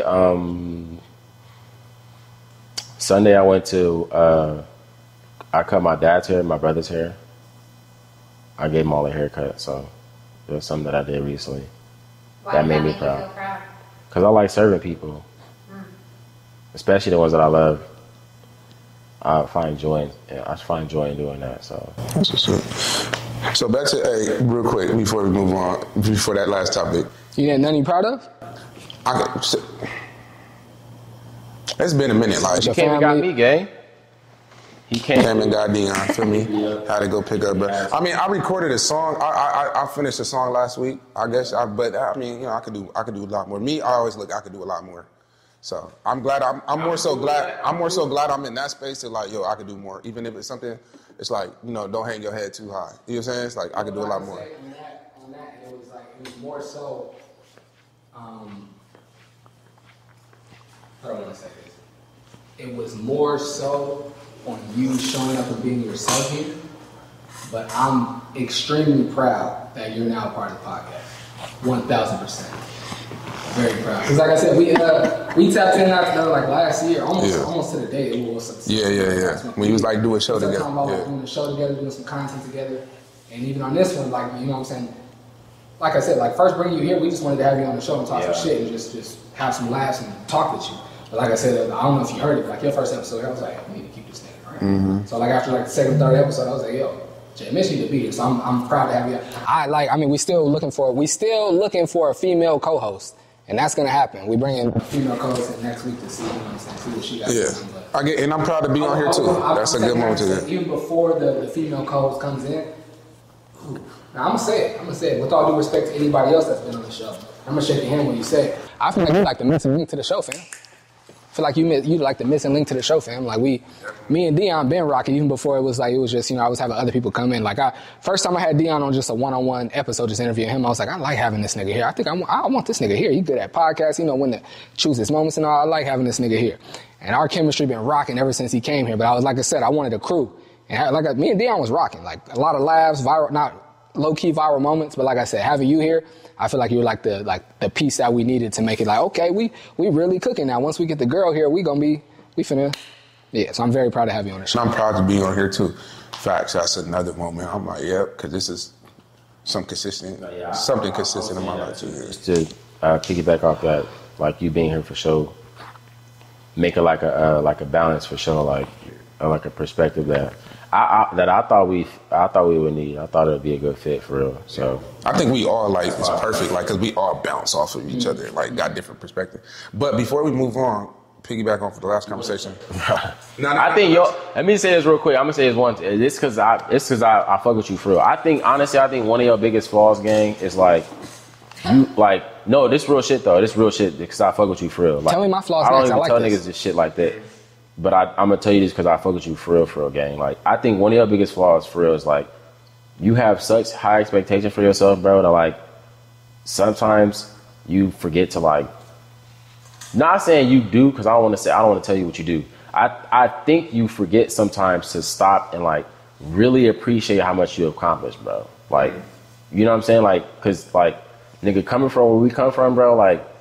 Nigga, you came a long way, bro. And I get where you trying to go. Like, I get where you trying to, like, you know what I'm saying, go with your shit. But I would say, like, and I fall in that same shit. Like, I was a victim to that shit too for the longest, bro. Cause like, nigga, where we come from, it wasn't a lot of people that was praising like shit that we was doing. Even if we felt like it was, nigga, did you see? But they would still be like, nigga, that ain't.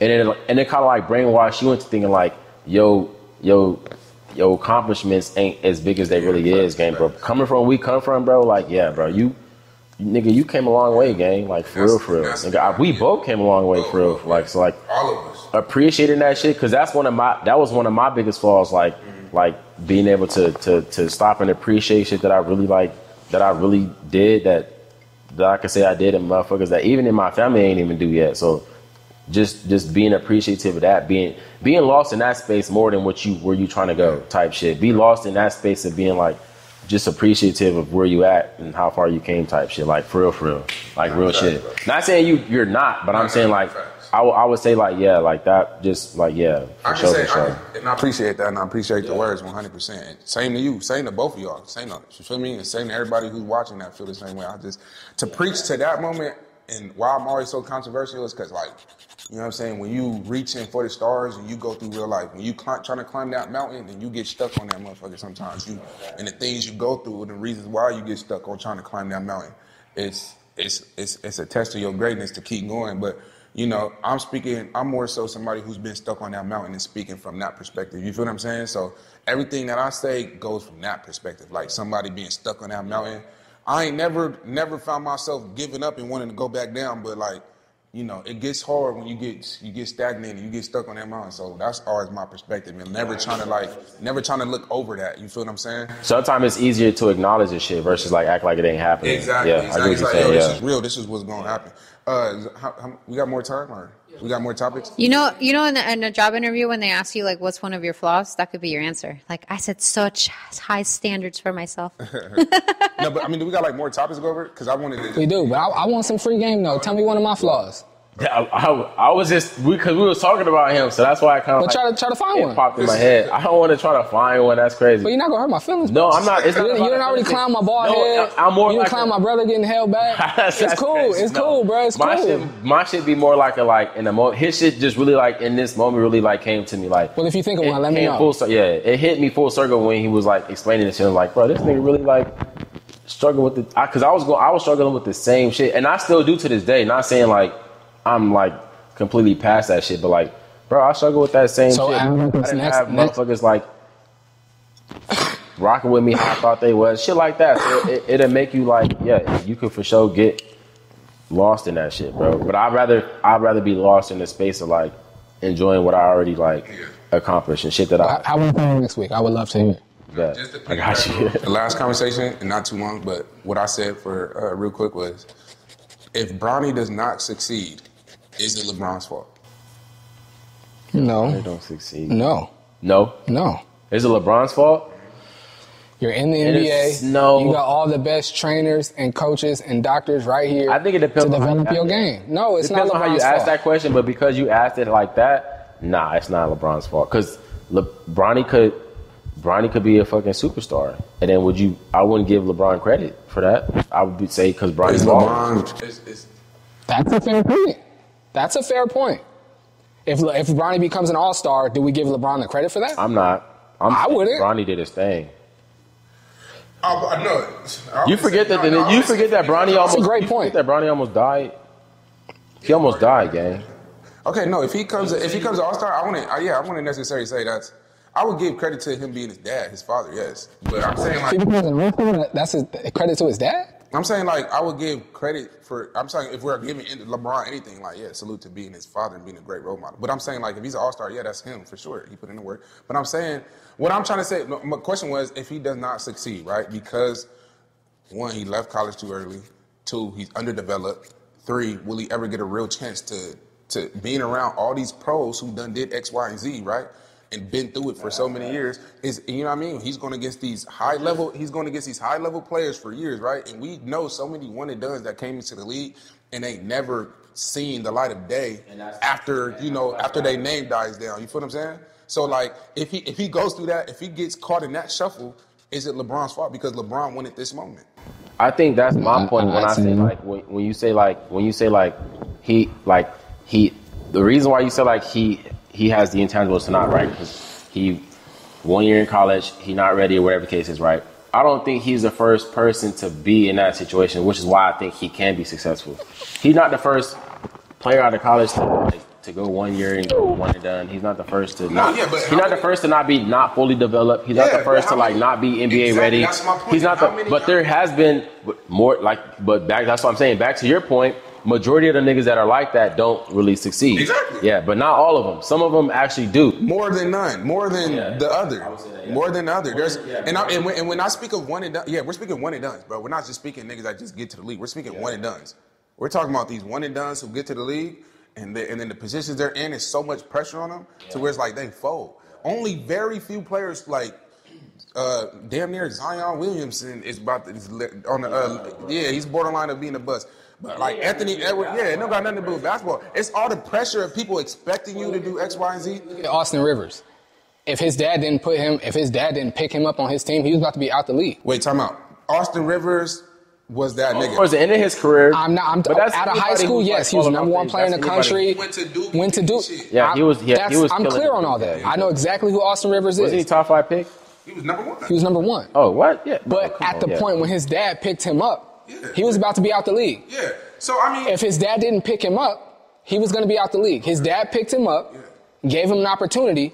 He showed what he can do, and he was able to add another 5-6 years onto his career.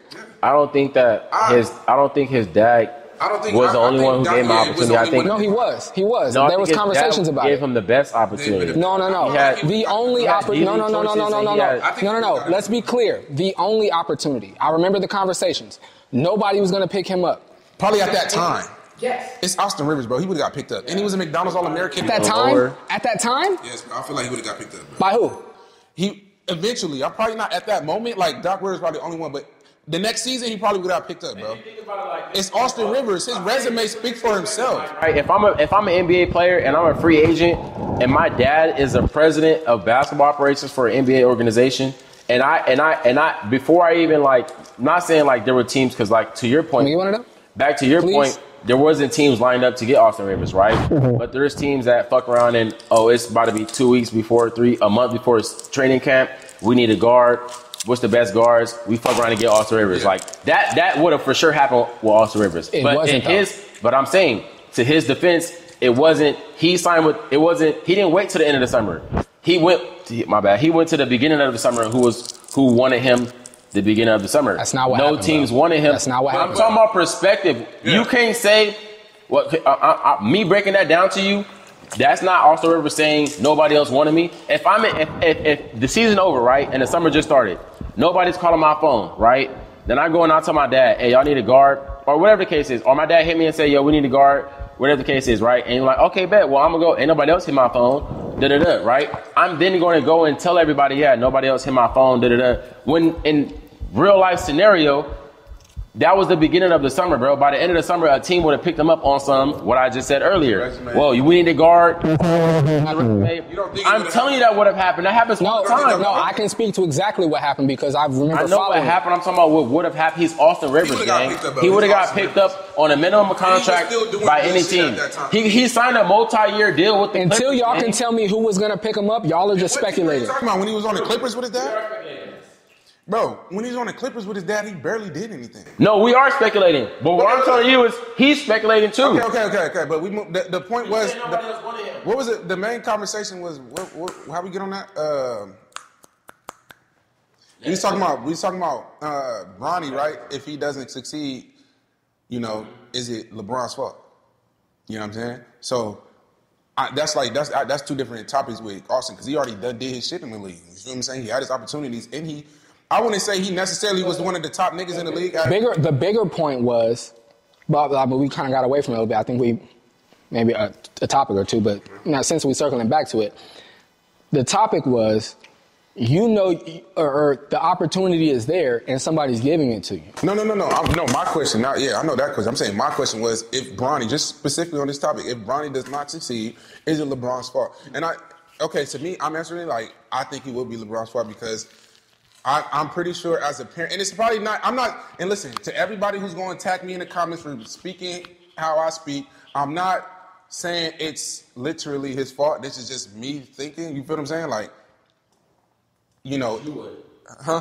If you was in the league, you'll go at Bronny because... No. I'm saying, because everybody be like, no, you hating LeBron. It's not even a fail. You know how people talk in the comments. It's just the comments. I would say it's LeBron's fault as a fan speaking and just some random niggas just speaking, right? It's not me sitting there saying, yes, it's LeBron's fault, trying to get at him. No, it has nothing to do with LeBron or nothing. But at the end of the day, I think LeBron planting that seed, I'm trying to play with my son in the league, put more pressure on Bronny to get to the league. I can agree with that. Pressure as far as what? Trying to get to the league.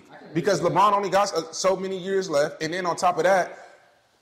Pressure as far as how we want him to have his certain league, or pressure as far as Bronny wanted to actually get to the league? I think it put more pressure on Bronny trying to. I don't even. Okay, I don't even know. No. Listen, because I don't even think it had nothing to do with pressure. Yeah, for sure. All I'm saying, the reason why I would think it's LeBron's fault, and this is just me. I'm not gonna say LeBron is your fault, but I'm saying only reason I would say it's LeBron's fault is because of that narrative of Bronny trying to get to the league. Now the fact that he's in here and like all these expectations, we want to see him play, and he's gonna be against. No, I'm saying like the question is, do I think it's gonna be LeBron's fault because of that narrative of him wanting to play with his son? Now he's gonna be underdeveloped and never gonna meet that level. What are we saying? His fault as far as what? Like if Bronny ain't good, if you're not an all-star. Okay, let me be straightforward. I think it's gonna be LeBron's fault because LeBron wanted this moment more than Bronny's actual development. You get what I'm saying? Like. And then if you want to, we could pick back. But no, but that's not the first time that's happened though. Where like somebody who was here wanted the potential for somebody who was here. No, but I'm saying the son. I'm saying LeBron wanted this moment. We all know LeBron wanted. He's been speaking about this. He wanted this moment. He's been saying this since he was a kid. Yeah, and he's been saying I want to play with my sons in the league. They done made a big moment. So I'm saying like. Now, Bronny's like, fuck. I'm not saying Bronny probably processed that, and LeBron's probably a good dad. Was like, hey, don't even think about that. Do you play basketball? I'm pretty sure LeBron's on that type of shit. But I'm saying, like, since that's the narrative, if Bronny never succeeds in the league and being a player, being a dominant player, like, towards, 4 or 5 years, like, whatever, LeBron's out the league, and he's just some random kid in the league now, is it because LeBron was like, yo, I wanted to be on the court? I'm going to say, like, so I'm going to say if Bronny gets to that point, I got you. Listen. If Bronny gets to if 4 or 5 years from now, let's say 6, 7 years from now, LeBron's way out the league, and Bronny's in the league, and he's just some random kid on the court now. Like he ain't really balling. He just on the team. Yeah. He ain't never really maximized his potential because he ain't never really. Wait, what is maximizing his potential? Like being an Anthony Edwards. He's more so of a somebody else that we don't really Anthony pay Edwards. Wait, that's what I'm saying. Wait, hold on. Where the fuck was his potential to be Anthony Edwards? Okay. So okay. See now that's why conversations get his potential is never to be that. Are you saying if he stayed in college he could have been an Anthony Edwards? Hell nah. Time out. Let's not get too far. All I'm saying is, me personally, like when somebody like Bronny, highlighted players going from high school to college with the highlighted players. Me personally, I think their potential is to get to the league and be a dominant player. Like right? What's dominant to you? Okay, dominant is like run a team, be the main player on the team type shit. Yeah. 23, 25 points a night. That in him? I'm saying in high school? No, that's what I'm saying. No, but I'm saying you thought he had that in. No. But you're comparing him to that in high. You're comparing him to playing like. I'm with Dion. No. I never thought Bronny would be the nigga to run a team and kill it. I never thought that. That's what I'm trying to tell you. No, nobody thought that. Okay. Who thought that? LeBron never thought that. Okay, so the fact that that's my thing. That's my whole point. The fact that these niggas is so highlighted. Bro, you're saying but you keep saying he's a highlighted player, who is putting him only because of who his daddy is, not because of his talent. He's highlighted because of his daddy, not because the nigga can run a team. And like, bro, he was the 55th pick. Okay. That's not why he's highlighted. Answer this. Let me say this. The fact that he's a highlighted player, right? He's one of the most notable players, right? Because of his dad. That has nothing to do with his skills. I get that. But he's going to have everything pointed to him, right? Now, what I'm trying to say is like, as fans and as somebody watching as a basketball fan, if Bronny Bronny does 13 years, but he's just an average player, y'all gonna be okay with that? Yeah, that's fine. That's fine. Me, I'm not. I'm like, I expect him to be that though. That's no diss to him. To me, this is what I'm saying. So how? Okay, so same thing. Okay, so same thing with so you're telling me somebody we're expecting them to be a highlighted player and have this potential, and they don't, then you're like, oh yeah, that nigga's a bust. Well, that's what he's saying. Nobody expected Bronny to be a highlighted player with all that potential. Okay. People just expected him to get to the league. Nobody expected him to be his dad or to be a superstar. So y'all well, you expected him to be his dad? No, I expect him to at least be a hooper, like be out there balling. First of all, you already got drafted when you should. But why did you expect that? Because of who his dad is? No, not because of who his dad is, but because of. But you got to define. If you've watched Bronny since high school, you would never expect him to be an all-star. So when was Bronny ever? Can I answer? Let me answer. To your point, I've never expected Bronny. If LeBron never was like just on some hoop shit, just like any other dad that had sons, right? Don't you know what I mean? Most kids don't go to the league because they not good enough, right? So my thing is, My thing is, I never expected Bronny to get to the league. But the fact that, to me, now I'm going to say what I expect. The fact that I never expected him to get to the league, bro. You're asking me. Bro, his dad is a GOAT. Bro, he got a league. I'm talking about off his skills. Of course I knew he was going to get to the league because his dad's. But you thought you never thought Bronny was good enough to play in the NBA? Never, ever? Yes, have you seen the niggas in the NBA? Oh my, bro, like we're going back and forth on 7 different things. There's niggas in the NBA Yes. Let him finish your point. 3 and D niggas. Finish your point. Finish your We're point. in the NBA. Finish your point. Bro, see, this conversation. My only point was like, and that's the thing about, I always say we could go 1,000 different places. My thing is, like you said, yes, of course, Bronny's a good player. Yes, he works out. He's bouncy. He can shoot all that shit. Yes, for sure, he's a good player. But my thing is, like, as a fan, I'm sitting back watching the game, and players that are highlighted, right? People that they're throwing in our face because they're putting so much media attention. I have a certain level of expectancy from them. That's just me as a fan. Mm-hmm. So my thing is, Bronny, you're Bronny James. You got to the league. My expectation is to be somewhat of a dominator hooper. Yes. Now, if he doesn't, and he's just some kid in the league that just gets minutes here and there and there and here, because as Bronny James, he never went to college and got to be able to play against other niggas his age and his size and dominate in these places. What is dominate? Oh my God! What do you mean? What is dominate? Dion, you just argue. You just want to argue me now. This one. Lead a team. Okay, like my nigga, like Rob Dillingham last year, right? I'm not talking about fucking Austin Reeves, bro. Listen. No, wait. I'm gonna give it to you right now. Rob Dillingham, right? I'm just naming college players to me that like they solidified. Rob Dillingham killed last year in Kentucky. He was a good player. The league ain't even started yet. I'm talking about him. I'm talking about somebody that's dominating the NBA. What are you saying is dominating in the NBA? What is dominating in the NBA? What is that? Jalen Brunson. Tyler. He runs a team. Halliburton. I'm saying. They run a team. That's what I expect. You expect Bronny James to run a team?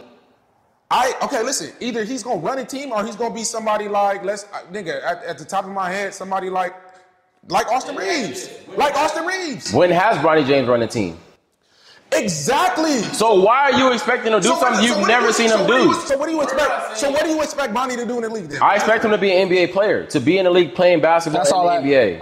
That's at the least I How the expect him fuck to do do. we care about somebody just being in the fucking NBA? Because he's the son of the GOAT. Who gives a fuck?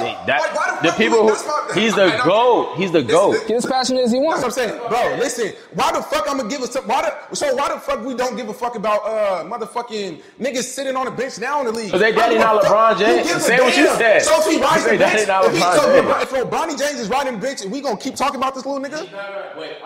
If he does, I'm saying if he does, we're gonna be like, yay, Bronny, just because he's in the league? I don't give a fuck he's in the league. He better do something with that shit. It's not because he's in the league. That's what you're saying. You're saying you're expecting him just to be an NBA player, just to be there. You don't have no expectations. Expect them to talk about him because he's LeBron James' son. Who gives a fuck about that? I don't give a fuck. Everybody cares. The fact that I can speak for me. Bronny James played his first high school basketball game right here in San Diego at Montgomery High School. I was there to film it. And since then, I've been keeping up with Lil Bro. I never expected him to be some big-time NBA player. What I expected was for him to make it to the league and have, if nothing else, an 8 to 12 year career. That's weird to me, bro. Why the fuck do we give about? Why the fuck would she, as a fan of basketball, and we talking from a fan of basketball perspective? I'm not. Listen, no, wait, hold on. I'm talking about. Yeah, go ahead. I'm talking about from a basketball fan perspective, somebody who just watches basketball. Now, if you're a fan of just who he is as a fucking person, that's the thing about today's generation is like, we just watch people for whatever fucking reason. This is basketball, bro. Fuck that celebrity shit. Fuck all that shit. This nigga's in the league. I expect him to do something. I don't expect this nigga just to exist in the league. He better do something. He better be an all-star. And you expect that because of who his dad is? No, I expect that because you got the opportunity to be in the league. Don't just get there and just, hey, I'm here now. Everybody in the league. Please tell me I'm wrong thinking on that time, huh? You are wrong. Everybody in the league is not nice. The majority of the people that we don't give a fuck about him. We do though. So okay, cool.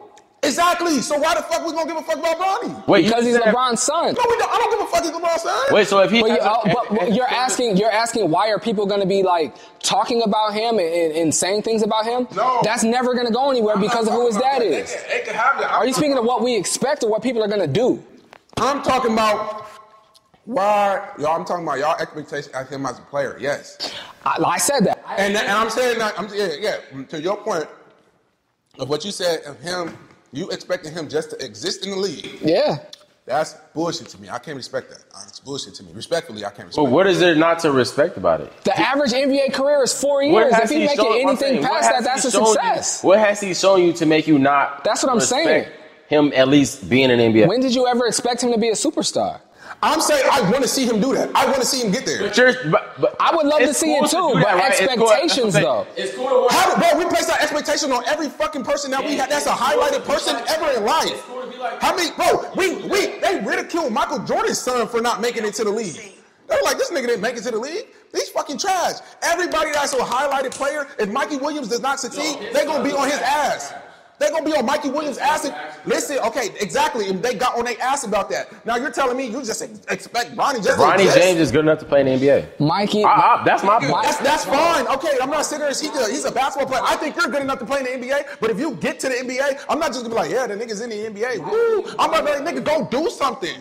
You're there. Go do something. Mikey and Bronny are different. Mikey was dunking on niggas, millions of without his damn beard, though.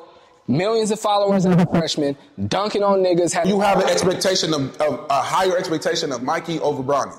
Yes. Okay, that's fine. All I'm saying is to anybody. Yes. This. Hold on, wait. Bro, what? Don't y'all bugging. No, the only reason I'm saying that is because, bro, at the end of the day, I'm not gonna rock with the media. I'm not gonna rock with all that highlighted bullshit, bro. And they gonna talk about Bronny James, this, that, and this nigga, and this is not. For everybody watching, I'm not trying to get on Bronny and trying to down talk him or nothing. I'm just speaking as a real basketball fan. I'm not going to give a fuck if this nigga just exists in the league, bro. I don't give a fuck if your dad is LeBron or not, bro. Go do something. Like, even if it's not this year, the next year, or the third year, by your fourth year. Do something like what? Nigga, go dominate. Be a player. Go What play. is dominate? What do you mean, what is dominate? You're a basketball player. It's not in the cards for everybody. I'm saying scale your shit. Scale it, because that sounds general. Dominate is general. Actually scale what dominate means. Like, scale it. It's not in the cards for everybody to dominate. Austin Reeves was the #1 player in high school. Went to Duke. Is he dominating right now? And he came to the NBA and had an average career. It's not in the cards for everybody's not going to dominate. Austin Reeves has. Is he dominating right now? Yes. He's a role player on a team that. Bro, When did he dominate? When did he dominate? When did he dominate? When did Austin Reeves dominate? Nigga had like four. He had like 4 games. Hold on. He had like 4 games where he scored over 30. He had 4 games where he scored over 30. That's not Austin Reeves. Austin Rivers. They play 82. That's better than the average NBA player. That's better than the average NBA player. That's not dominating. That's not dominating. You just said dominate. You said dominate. You did. You said. That's dominate. That's good That's domination. not dominating, bro. That's not dominating. 4 games? That's not dominating, Gay. That's not dominating. Okay, so what if Bronny has 4 games in his whole career? He has 4 games where he scores over 30. Is that good enough for you? We're not talking about his whole career, gang. He'll have. You said you expect him to dominate. Listen, Austin Rivers never dominated. Listen, my point is, y'all saying y'all don't care if Bronny just gets to the league and exists. I'm saying this nigga better get and do something. And y'all know what I mean by do something. You're only saying that because of how much people are pushing, that's because I'm are talking about him type shit. Exactly. So why, at the end of the day, if he's going to exist in the league, stop talking about They're him. not doing that because he's good at basketball. When's the last time? They're doing that because his daddy is good at basketball. I don't give a fuck. When's the last time? I'm telling you, that's why they're. When's the last time? He's talked about as much. When's the last time? When is the last time a 55th pick dominated? When's the last time a 55th pick dominated? Nigga, my point is... What's that one nigga that went to Baylor? Answer that. When's the last time a 55th pick dominated? His number was 55. Listen, I know what Hey, shout out to that nigga. What the fuck is his name, bro? That nigga was hooping. To your point, I don't know. I don't win in last time with a 55th. Again, if they drafted him in the lottery, I'd be with you. He was the 55th pick, bro. Saying, okay, that's fine. But my thing is, now the point is, right? You're talking about. So y'all saying y'all gonna be. It's okay for him to just exist. So my thing is, okay, that's fine. But my thing is like, okay, as we move through the years, the next 6, 7 to 8 years of his NBA career, maybe the prime of his NBA career, the beginning to the middle, you know what I'm saying? Because if you don't dominate by any of there, you're gonna get the fuck out the league, bro. Or just be a role player. Marcus Smart never dominated. He's a solid role player. Man, Marcus Smart dominated. Yes, he did, bro. On defense, he did. Yeah, he Don't did. say that, bro. Marcus Smart has definitely been a nigga in the league. Example. Like, Bad example. The NBA is full of players who never dominated that had a solid career. I'm saying, look, dominate in terms of like Marcus Smart, right? Have a presence on the court. Like, just don't exist is what I'm trying to say. But there's plenty of players who don't. What's wrong with that? Who literally play That's a success. and shoot threes. No. Who literally just do that and that's it. Because, nigga, I can put you in the league and you do that. Why the No, fuck should we care? it's not that. Yes, it is. It's the same shit, bro. It's Yes, not, it is, bro. Y'all giving this nigga, y'all Thinking that what he does is like easy and simple and anybody. No, nigga, it's basketball. I'm setting his expectations for the player that he is. Nobody ever expected him to dominate. Nobody expected him to be a number one player. Nobody expected him to be a number two like All that. I'm saying is like, 20 and 10. You think Bronny could be 20 and 10? This is my main point was. He ain't never doing. First of all, I don't think he's ever gonna be a dominant player. But I'm saying, my nigga. I don't think he ever was. But this is my thing is, in basketball, I don't give a fuck about motherfuckers who ain't on this court hooping for real, bro. That's just my thing. And as fans, why do we give a fuck about anybody who's not hooping for real? So if my expectation is to get to the league and hoop for real. He's never really hooped for real yet. That's my expectation. To at least, if you're gonna get to the league, do something, my nigga. Or else this is just handed to you and I don't give a fuck. That's my Anybody? thing. You think anybody or just him specifically? What are you talking about? Like anybody who does what you just said, who get to the league and don't hoop. Y'all niggas was just handed I'm saying this shit. like, no, y'all ain't really like. I don't know anybody else that was handed. Like, this is a very He's not delicate the first situation. son that you think he the first son. That was handed this yes. What? Who else? Bro, he's the first son whose father was actually on the team. Yes. You think he's the first son that got leveraged and got pulled because of their dad? Yes. You have to name one. Yeah, you can't just say that. You have to name one, my nigga. You can't just argue and say that. Name one. Let's see. And don't say King Martin Jr. because that little nigga is a Sabonis, monster. his daddy. Sabonis' daddy was in the NBA. He was a vet. He was an overseas vet. He was. Who's his son? Sabonis. For the Kings, yeah. His daddy was in the NBA. His daddy was a 10-year vet in the NBA. His daddy was a 10-year vet. Sabonis is nice. I'm not saying Sabonis is not nice. Okay, let me go to somebody who's Gary Trent Jr. A bucket?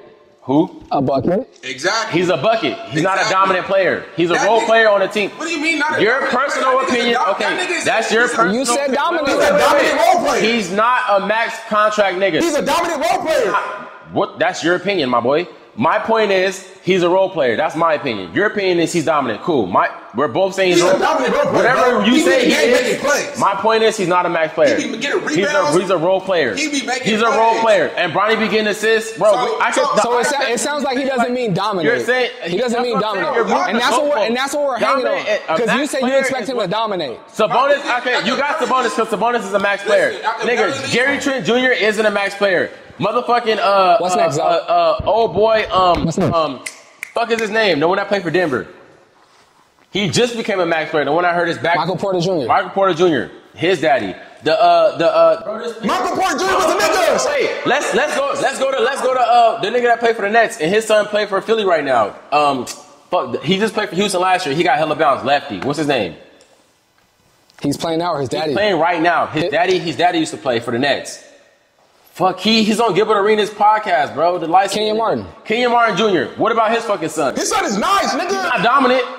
His son is nice. His son is nice. He's a role player, gang, on a good team. He's not a dominant player, bro. So, hold on, before you go. And I'm telling you that because his daddy playing in the league, that nigga for sure got leeway. Yes. Got drafted. He's not saying just because your dad's in the league. He's saying your dad got you in the league. Look, bro, Bronny could actually play his daddy didn't just get him in the league. The nigga could actually play. Do you think they gonna pick up a nigga who can't play basketball? That's not his opinion. You think that he just can't play? You think other than his daddy, he can't play basketball at all? What do you? I want Mike. He said that you said. No, wait, Mike. What do you take from what I just said right now? Everything I just said. What's your take? Bronny can't play basketball. My take is on what I just said. My opinion is that because of who his dad is and because his dad got him into the league and because everybody's talking about it. It sounds. You correct me if I'm wrong, but it sounds like you're saying because of who his dad is, because his dad got him into the league, undeserving. By your point, you feel like because everybody's talking about him, because his dad got him in the league, he's supposed to dominate. Is that what you're saying? I'm not saying he's supposed to. I want to see him.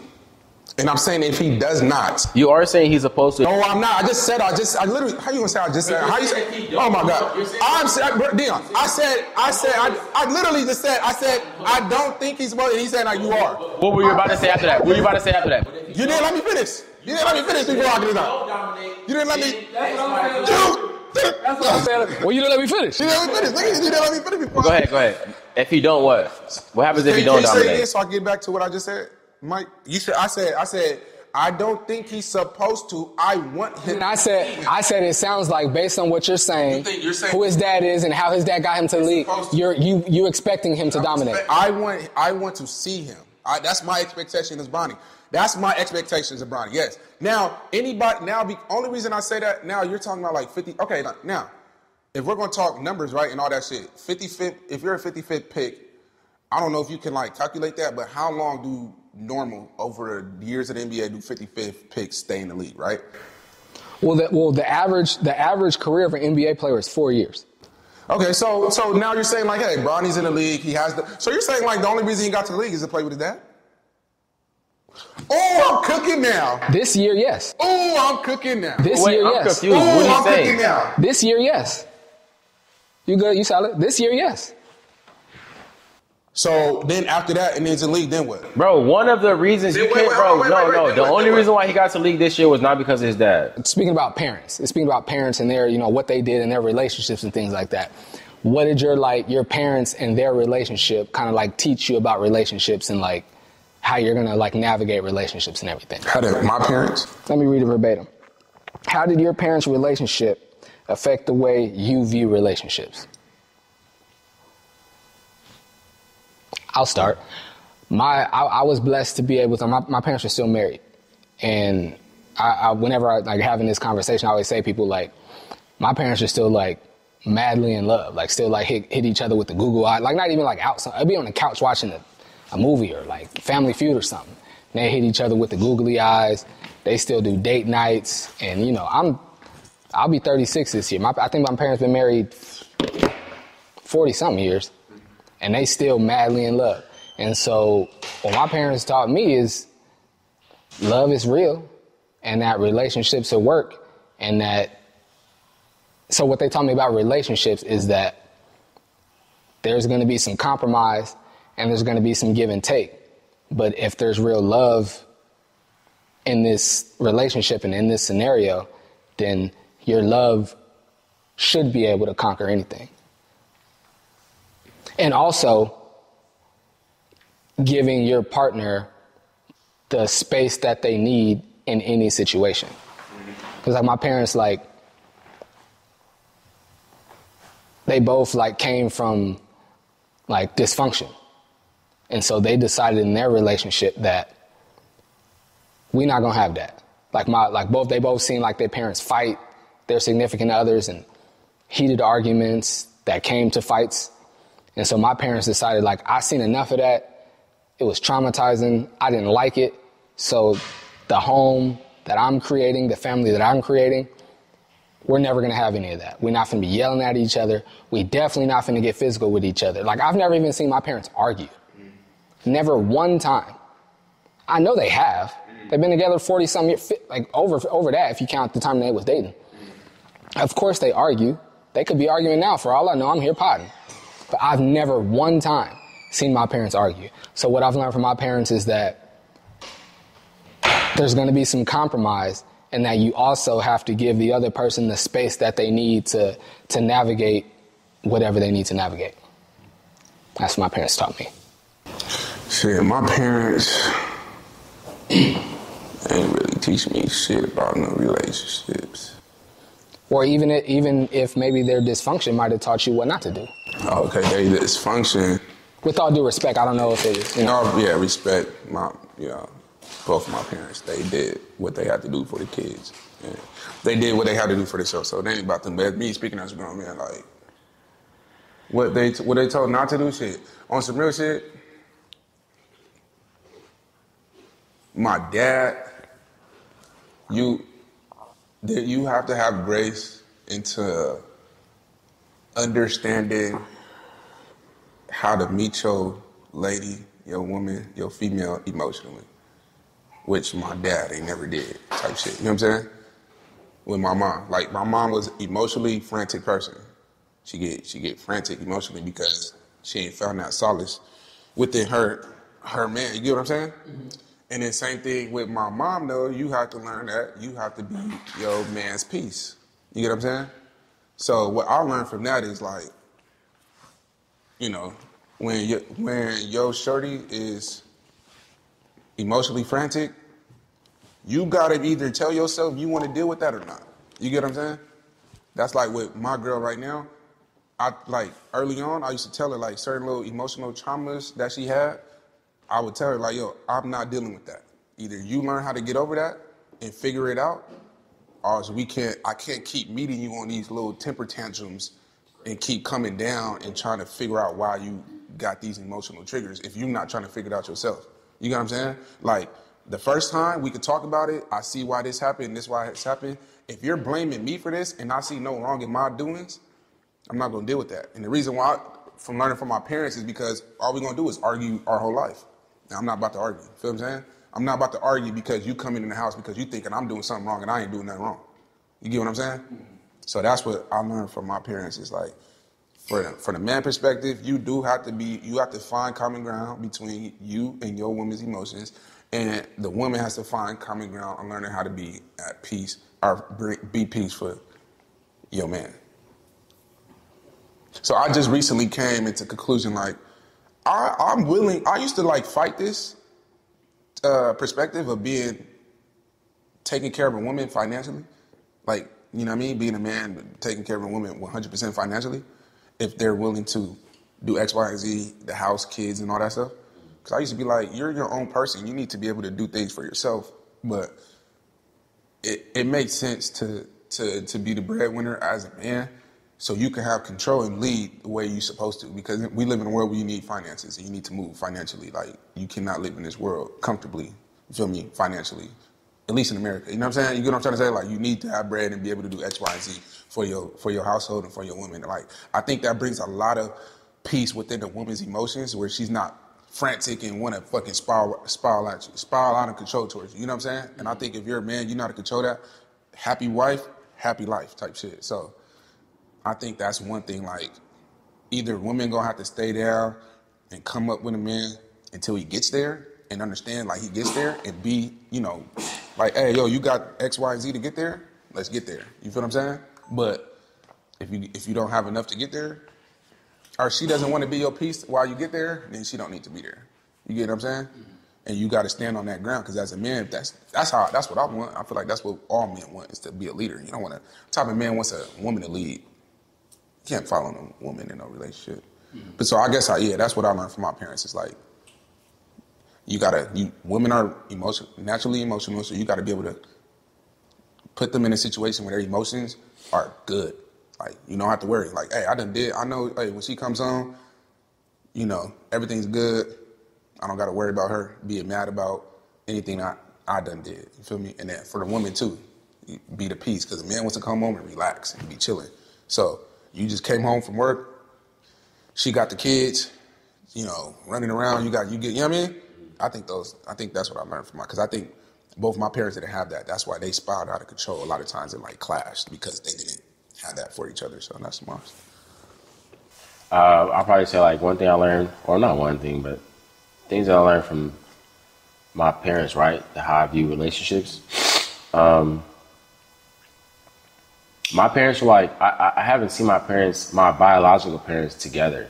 They weren't together. Like, they weren't with each other as far as I know, like, type shit. I never even seen them kiss each other type shit. So, but my dad stayed with us until like, I think I was like 6. So like, I've always seen them be hella cool with each other. So like, one thing that they for sure taught me is like how important it is to be friends with like the person that you choose to like live life with, and like how that shit is way more important than anything else type shit. Because I've never seen them be intimate. I never seen them like none of that. Like, I never seen, and that's not to say like it was a bad thing, because me never seeing none of that, I never thought that they weren't cool with each other. Like, they were like, nigga, the best of friends type shit. Like, you know what I'm saying? Like, they were like I wouldn't say they hang out with each other, of course, because my mom was on a different wavelength than my dad type shit, like, you know, but as far as like the respect, like it was there like 1,000%, like it was for sure there. Like, and they were friends with each other. Like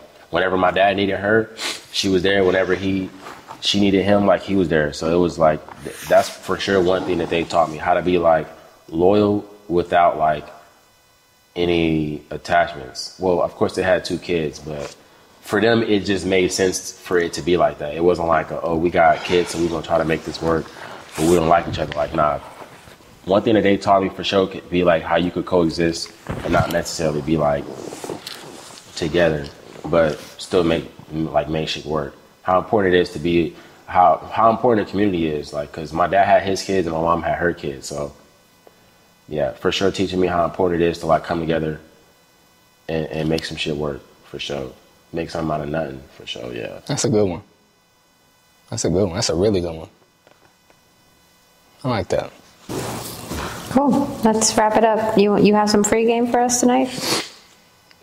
Oh, me? I don't even know. I probably don't, for real. I ain't even gonna hold you.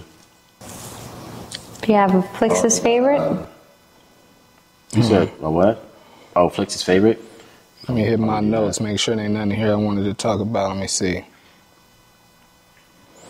Oh, I do want to hit this one just because we spoke on it a little bit last. We could hit it. We got a few times. The G League and the I thought it was the communities. You hit enough sports, don't do it. Yeah, we did. It was communities, right?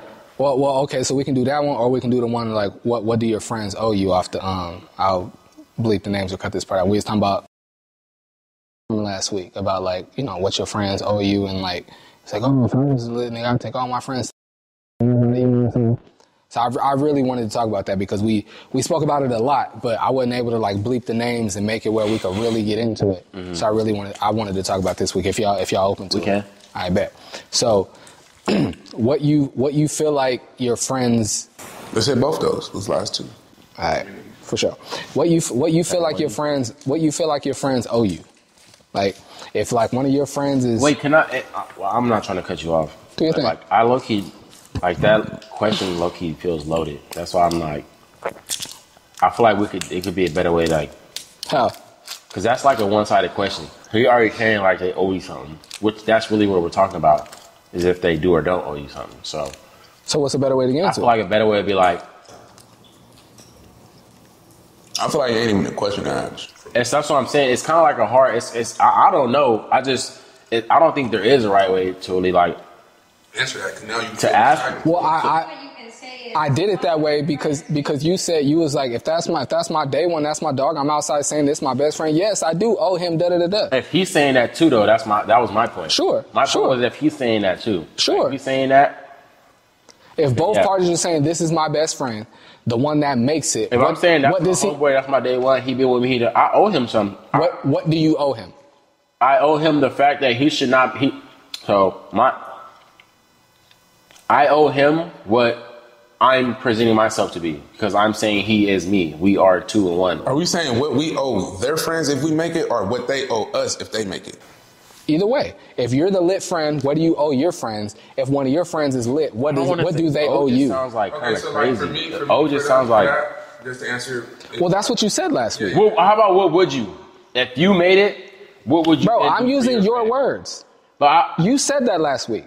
No, I'm not. I did not say you owe your friends. I was here. I heard you say it, and I edit the fucking podcast. I said you should. You said if that's my best friend, I owe it. You said that, my nigga. Yes, you did. But I'm saying only in the sense of if I'm claiming that. Yes, that's what I'm saying. Yes, that's what. Yes, and you said yes. In that context, you do. How the fuck do you? So what do you? So the question is, what do you owe? But you're not. You're saying in the sense of like if that's just being your friend. Nigga, the exact scenario you said last week. That's your best friend. What does he owe you? I mean, it's not a specific thing that he owes you. You just owe him the same time that he gave you. You owe him time, effort, and attention. Same shit that he gave you. So that's your answer then? Yes, that's what he. Okay. Same shit that she. Okay, so that's your answer. Why are you fighting that so hard? Because you're saying like owe you is like you can't really like say like. Bro, I'm using your words. I didn't put no caveats on it. I'm using the word owe like you did, my nigga. What I said after I said that word, I explained what I actually meant by that word.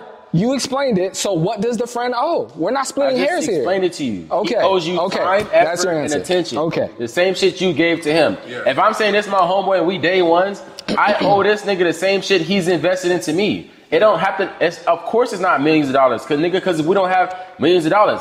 But if I don't have the time, effort, and attention to give to him, then nigga, I'm going to invest in I'm going to invest in whatever the fuck he wants to do to then bring him. Like, bro, I'm going to make sure he's good. That's my whole point. Okay, for me, if it's a nigga that I'm claiming as my day one gang, and it's a nigga that's been running with me, bro, if I'm not going to be up M's and he's still struggling, that's not even going to be part. Like, no, that's not no. Yes. Sis, for me, same thing. For my day ones.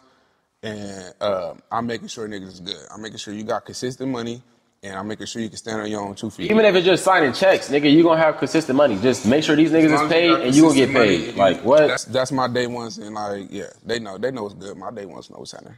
So yeah. And then I don't really expect no nigga to do anything for me, because if you don't, then that's room for disappointment. I'm saying that I feel like with anything that I feel like that's what, and it's a yin yang with anything. And I feel like honestly, this is really how I really feel. It's a yin and yang with anything. Of course, you could take it this way or you could take it that way. Any situation that you presented, you could either go this way with it or you could go that way with it. You could see it this way, you could see it that way. Of course, you could see it as the fact that like, oh, he thinking that I owe him or whatever the case is. Or you can see it in the fact that I owe this nigga because we invested so much as friends. It's all perspective, bro. It's not to say like I'm right or you're wrong. But what I'm saying is, for me personally, gang, I'm going to think I then owe my friend who's been my day one. So why do you feel you have to? He asked a question, and then you presented all the if and ands and buts. He just asked the basic line question of, if you was on, what would you do for your friend, or vice versa? What would you expect from him? No, what do you owe your friend? Yeah, that's what I'm saying. That's what I'm saying. In your question, that's it. Like all the if and buts and. But I said you owe your friend time, attention. So if your friend, if your homeboy is on M's, like what would you expect right now? Your best friend hit M's. What would you expect? I would expect him to give me time, attention. The same shit that I invested into him. He's up M's, that's all you want is time. I wouldn't expect him, this is another thing though, I wouldn't expect him to just be there and up M. I would expect to be with him because that's where we started. Okay, say if he won $1 million. He just won $1 million. Then what would you expect? As far as money-wise, I wouldn't expect no fucking money. He won money. Okay, that's cool. Whatever he do with it, I'm going to appreciate it, but I'm not going to expect him to then, like, he has to spend money on me or not. Okay, that's cool. Like, okay, he's an NBA star. He's signed a $100 million contract in the NBA. What do you expect him to do for you? To give me time, energy, and attention. Time, energy, attention. The same thing I've been. And I'm asking that, and I feel like that's not really how you feel. You're talking about you keep bringing up bread. It's not about the bread. I mean, that's how I'm not talking about the bread. I'm not talking about the money at all. You keep bringing up the fact that it's $100 million. I don't give a fuck about none of that. I'm basing this on what we all said last week because he's in the NBA. He's in position to position his friend into. He's in a position to put his friend in position. That's my only point. Both last week and this week, you said if you're up M's, your best friend is not going to be struggling for money. He won't. So if you're only giving him time, attention, and whatever, how is that giving him consistent money? Because you said he's not gonna be hurting for money. So in what way is he not gonna be hurting for money? That's what I'm saying. You can't take. I literally explained this shit last week when I said money. We heard what I said, and you took that and you put that in your head. There was an explanation behind what I said.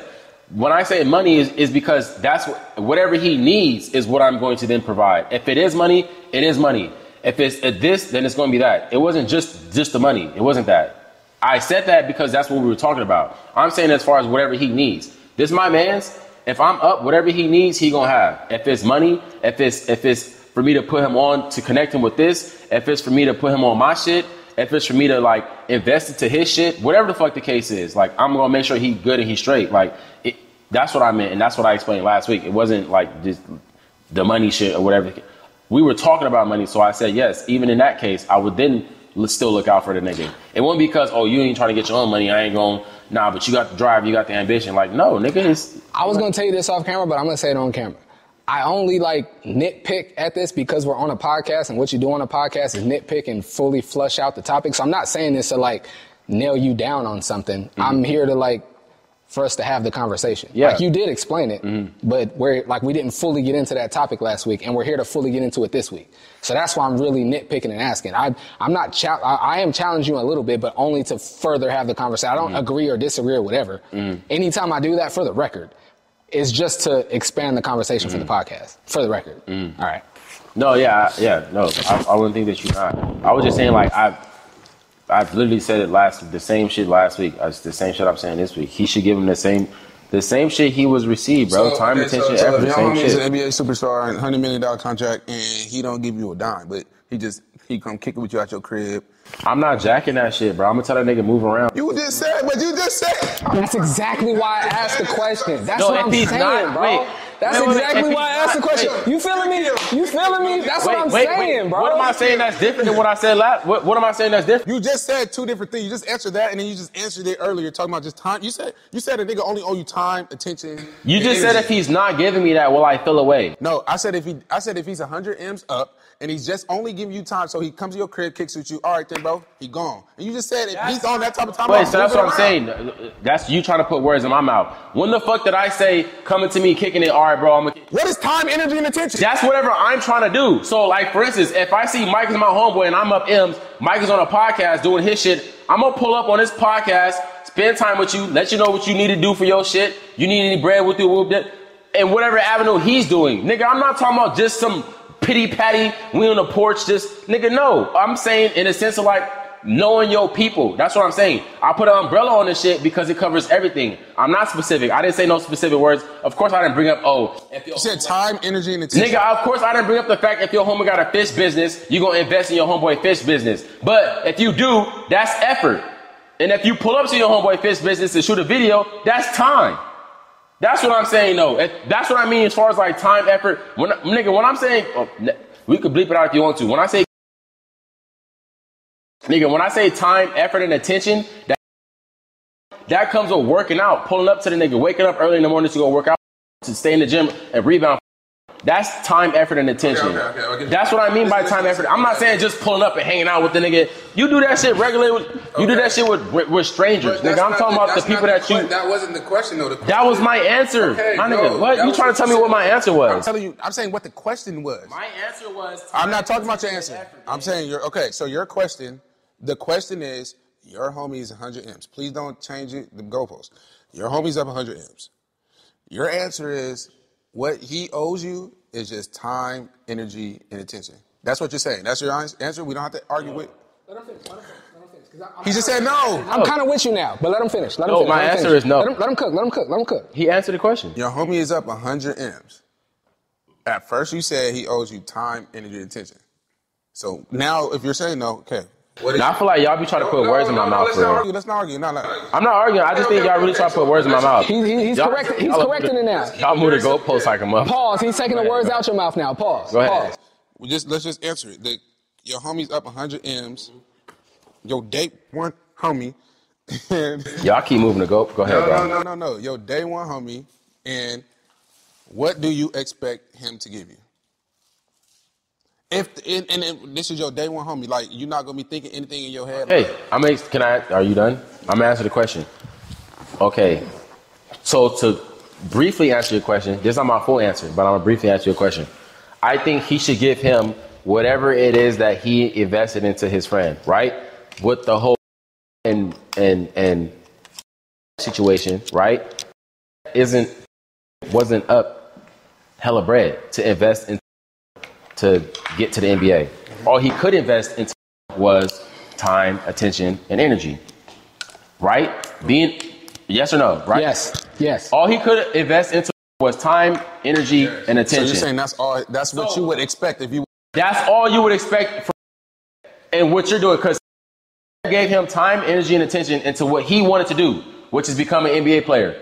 So, nigga, as a friend, you give that same time, energy, and attention to your friend or whatever he's trying to do in his field. Not saying like you got to make sure he get there, but no, you take that same approach that he did. That's what you owe him. That's what I'm saying. That's what you owe him. Okay. You owe him the same shit that he gave you type shit. Like, yes. If he sat there and nigga was working out with you and guarded you half, 75% and got rebounds for you, nigga, for an hour and a half straight. Yes, nigga, He need to be, bro. Ain't no way in hell he should be, bro. What? Okay, I get you. So now that, say for instance, you did the same thing. Okay, say for instance, yeah, exactly. Like, we both had to go to McDonald's and, you know what I mean, make it work. That's Like, what I'm saying. come on, So gang. now, Like, to your point, you're saying like, should be appreciative of just the time, energy, and effort, as in when repays him for that.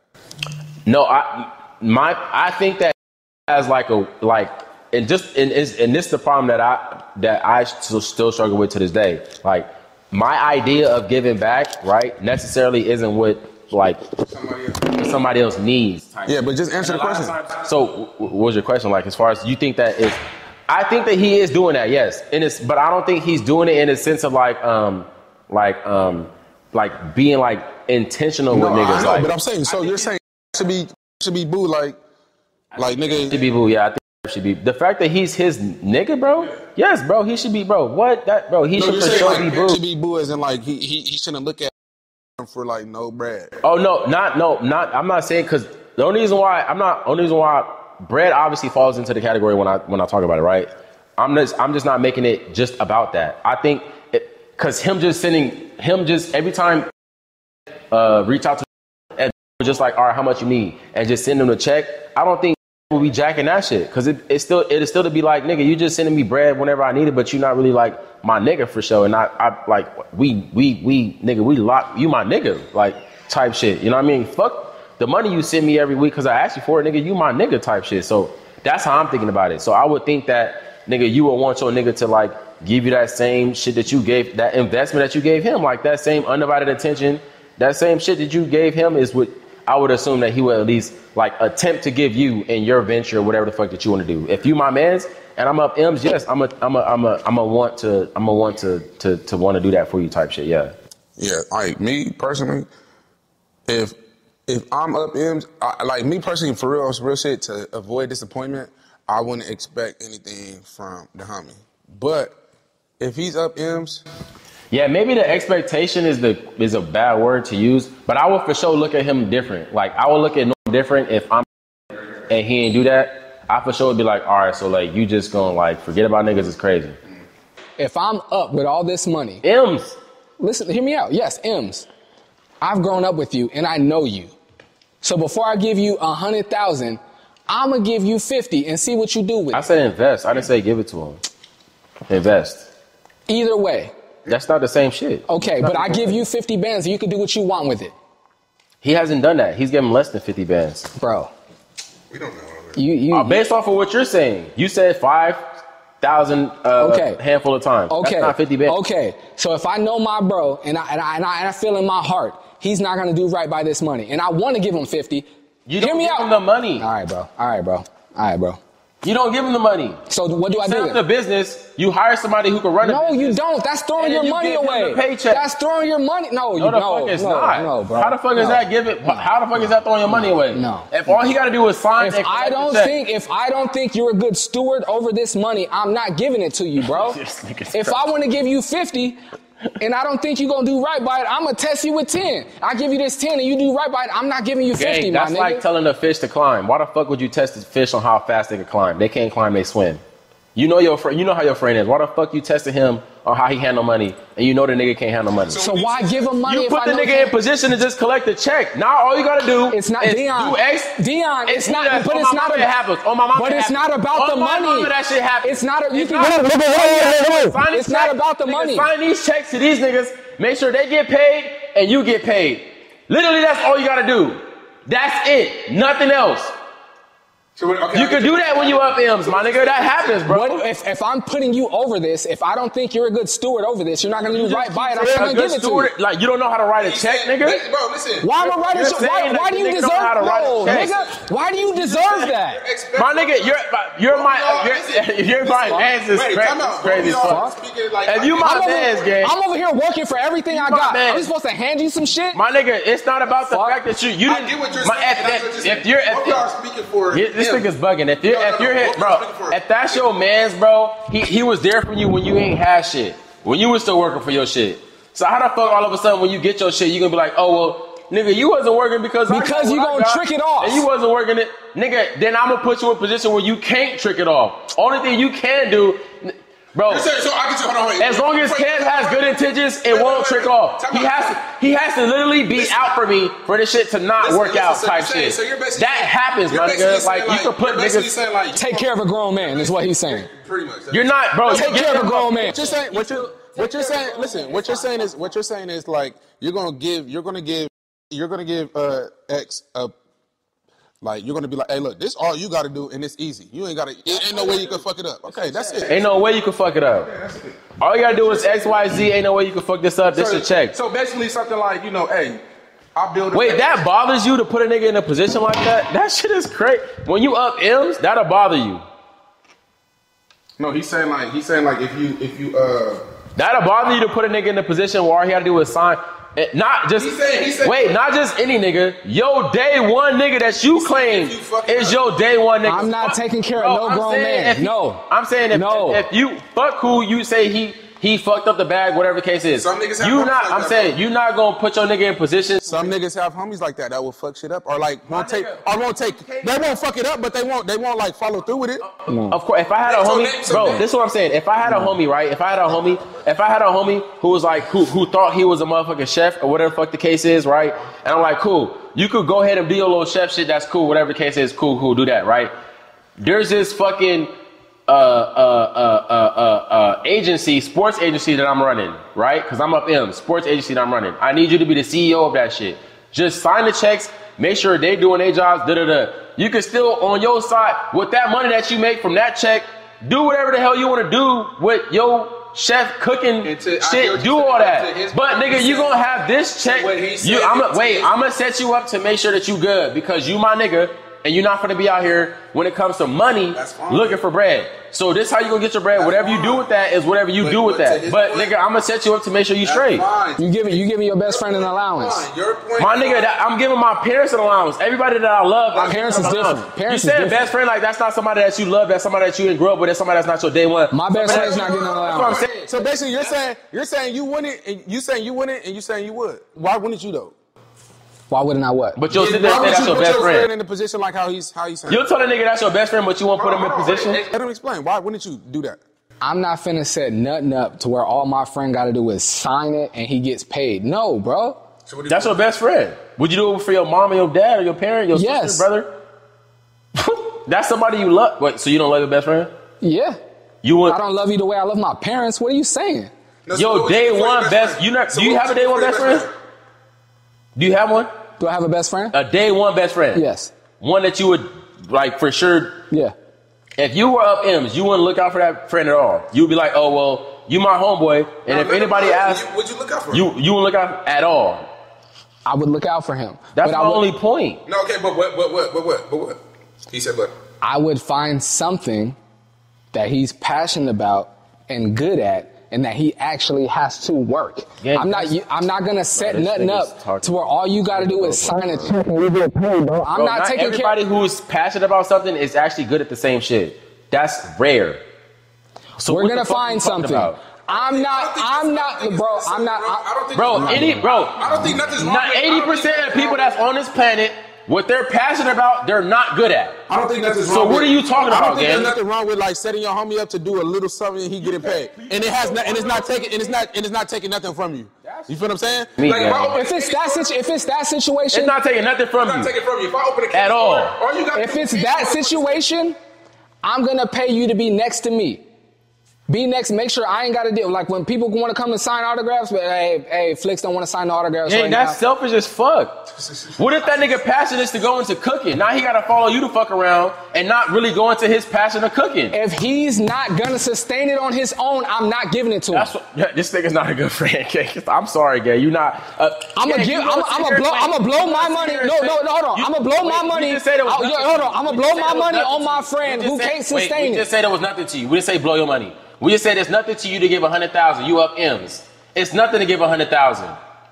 So you all this blow your money? No, nigga. We said it's nothing to give it up. You won't lose nor gain from giving your friend, putting him in that position. You simply say you're not gonna do it because putting him in what position? To be on an allowance. Where the fuck you want to? No. You want to put your friend in a position? No. Like, yo, This is your check. So instead of you coming to me asking me for $100,000 every month, so here's a check for $100,000 for a business. No. That's running $100,000. Yeah, no, I got you. No, It's crazy. nobody but my parents and my kids and my girl and my wife is getting my money for free. What'd you do for like a day one homie? What'd you do? What would you do? What are you passionate about? That's what I'm investing in. So to your point, I think he's only saying he'll give it allowance if he's fucking the passion up, right? I'm saying, of course, wait, so you would give your homie $100,000 to go into like filmmaking, but he's not good at filmmaking? If he's passionate about it, He's not good at it though. Not good at it. Like literally, obviously not good at it. Not like, like literally the nigga is lost. Then I'm going to send him to film school. But he's completely passionate about it. I'm going to send him to film school. I'm going to pay for him to go to school. I'm not going to just buy a business and let him trick it off. I'm going to put him in film school. What do you think he's going to do about what you think that you invest in that money into him? Mind you, what if? So you're saying, wait. And this is what you said you want for your friend. You said you're gonna send him to film school. Yes. What if he don't want to? He already think he got. So I'm saying he think he got it, but you know he don't, because in a sense, right? I think he can rap or whatever fuck the case is. I think he like pop whatever case is, right? May not think like nigga. No, it's not like you should be going into whatever the case is, right? So your friend think that they actually are good at this, and they want you to invest in this shit. And you're saying like you're really not that good. You wouldn't put yourself, you would keep spending money on your friend because they're passionate about some shit that they're not good at, versus actually setting them up to where they could just receive a check that has nothing to do with you. My money is what I'm making. You have a business. If you want whatever endeavors you want to do with your little habits, your music, whatever the fuck you want to do, you can do that as long as this business is running. I set you up for that. I didn't set you up for you to be coming to me, asking me for a check, and I'm writing you checks. None of that. I set you up for you're writing checks now, and now this is your business type shit. Now you could then endeavor into whatever the fuck you want to endeavor into, bro. I feel like that's way better than you just investing $100,000 into like what do you feel like a nigga is good at, or what you feel like a nigga is ambition about but not actually good at type shit. It's like because a lot of time that's more common than not, where a lot of niggas is passionate about some shit, but they not necessarily good at it. Not saying that's your friend, so you're gonna tell them like, nah, you ain't good at that shit, so fuck worried about that, worry about this. No, you my friend, I'm gonna leave you where you at. You ambition about that? Cool. Make sure this business is ran, you gonna get this check, use that money to then do whatever the fuck you wanna do with that. That's the position I put you in. Now you know, as he put me in this position, all I gotta do is make sure my T's are dotted, my T's are crossed, my I's are dotted. Then I'm gonna be able to do then what I want to do. I'm gonna appreciate that as a friend, knowing that my friend put me in that position to have this business to then do what I want to do. Like I'm not gonna sit here and like what? Bro, what did LeBron do? What did LeBron do? Rich Paul was a loner from his area, selling jerseys. He was making his way in the sports world, sports marketing, sports agency, all of that. He was LeBron's friend. Came to LeBron, I want to be a sportsman. And LeBron said, no, I don't think you're ready. Mm-hmm. What did LeBron do? Send him to school to learn to be an agent. He came out of school knowing everything he needed to know. Got some dope clients. And LeBron was like, now you're ready. Now I can be your client. And it took him through the roof. No, I'm not in that moment. That's LeBron James game. And I'm saying that's what I would do. I'm not finna just if that's my friend. What if LeBron were to say, yeah, I'll be your client. He wasn't ready. Go to school, learn the business. I'm gonna pay for it. Wait, but you don't. I'm gonna pay for it. You go to school. He invested in that. That's fine, bro. Y'all arguing. And I said I would do that. So how did you want to do it? Like, just pretty much like if you was, since we all know San Diego, we all from here. Like, what community would you choose to live? You know what I'm saying? Since you know, like, if we had a choice to build a house or just buy a house, buy it. Don't matter. Just where would you live? My bad. That's what I meant. Yeah. If we all had a choice to buy a house. Mm-hmm. And what community, raise a family community, where would you live for like the next 10, 15, 20 years in San Diego? Since you know all the ins and outs of Dago. You feel what I'm saying? All the communities. I'm going to give two real quick. I'm going to say one, it got to be the Southeast. And that's only because like, the